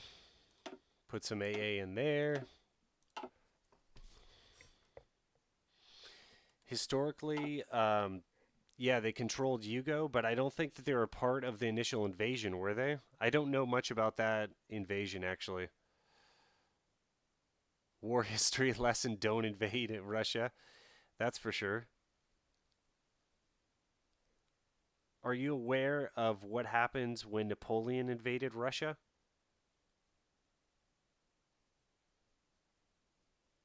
That is what every leader said. That's exactly right. And they didn't, like, in this time, they didn't necessarily do scorched earth. But what happened with Napoleon is he mounted a force of something that had never been conceived at that time. I think it was something around 1 million men or 800,000, and it was a coalition force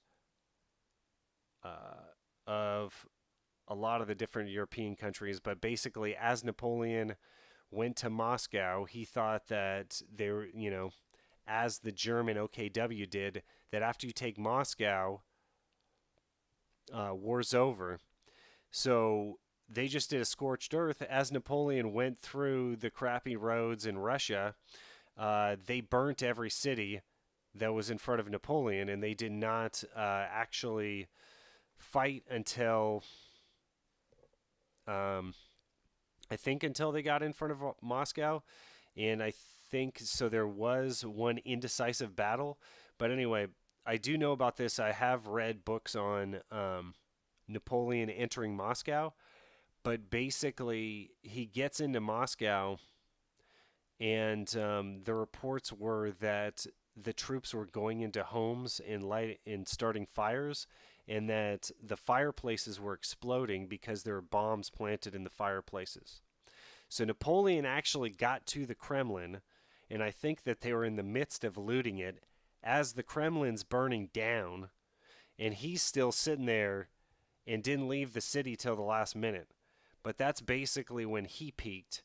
That was his Stalingrad at that point, and they got beat all the way back home after that.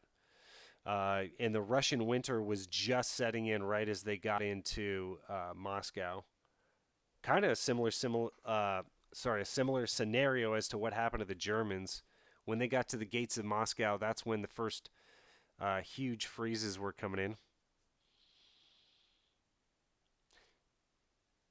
As Napoleon said to a Russian general after Borodino, as he asked why Moscow, he said, "When I take Kiev, I take Russia. On the legs, when I took Petersburg, I take Russia. On the throat, but Moscow is the heart."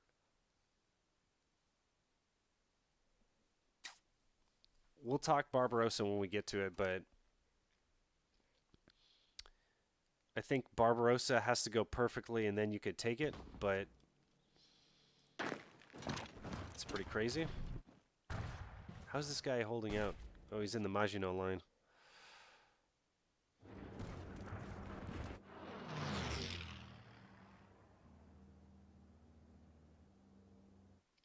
Okay, so these guys have to get all the way up to Narvik, and I didn't do the whole Panzerschiff pocket battleship thing. Oh my God, what does my fleet look like? These guys are not out there anymore. They just got caught out, I believe. Wow, my fleet's done, fellas. It's gone. That's crazy. Are we getting any more ships out? I actually need to produce a battleship.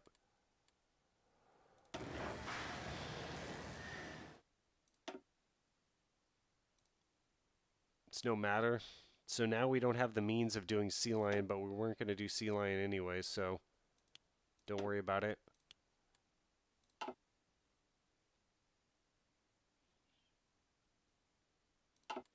See what construction is like. We need a lot of planes, and we need to do the Battle of Britain. So right now what's happening is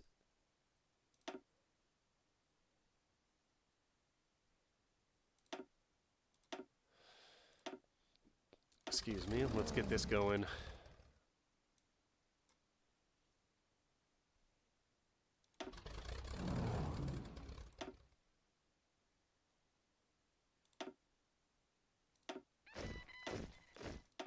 Those two guys can hold.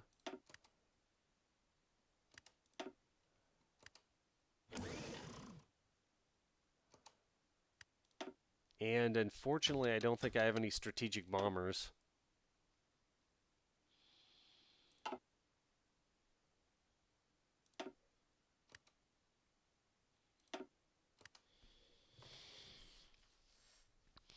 Send the fleet to the lower Baltic Sea. They can get you there, and also just spam subs, no battleships and destroyers. Too expensive. You need big ship numbers for naval superiority.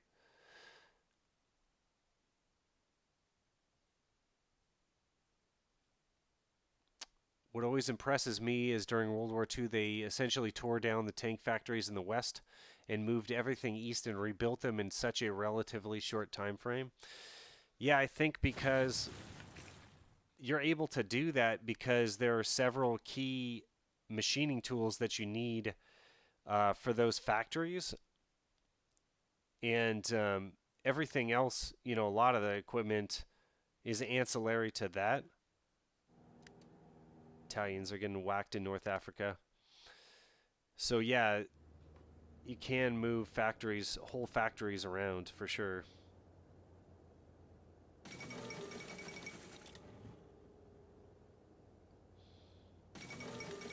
Guy's still holding out there. That's crazy. Okay, so this live stream is going to be a little bit on the shorter side, but we're going to end it here because that was basically all I wanted to do. And I think I live streamed for like 4 or 5 hours yesterday. We did multiplayer games, um, and that was a lot of fun with Bearjew and Credfield. And yeah, I want to do more multiplayer, but that's more for the future. Credfield and Bearjew have helped me out a lot, and I really wanted to do something special for them since they're such great guys, but they are really good at this game and have spent a lot of time on this channel. Time for Africa Corps? Corps? Yes. And actually, we should even do the invasion of Crete, but that might capitulate when we take Greece. As a milling machine CNC operator, I can build and disable my machine in 15 minutes with support alone 30 minutes. The rest is just heavy stuff that can be put in a truck that you don't need. Yeah. The landing in Narvik. We have no navy anymore. We simulated how bad the the German navy got shellacked. That's what I was trying to do. Thanks for the lesson. You're welcome. Erwin, you're quite the critic, but well, all right, guys. Like I said, if you look at the community tab, we have merchandise. I made a channel T-shirt with kind of an artistic logo that I like to use for some of my thumbnails. And yeah, that's basically Operation Weserubung and the Battle of France. We didn't complete Weserubung, but we did a good job on France. And I think we hit up all the major points.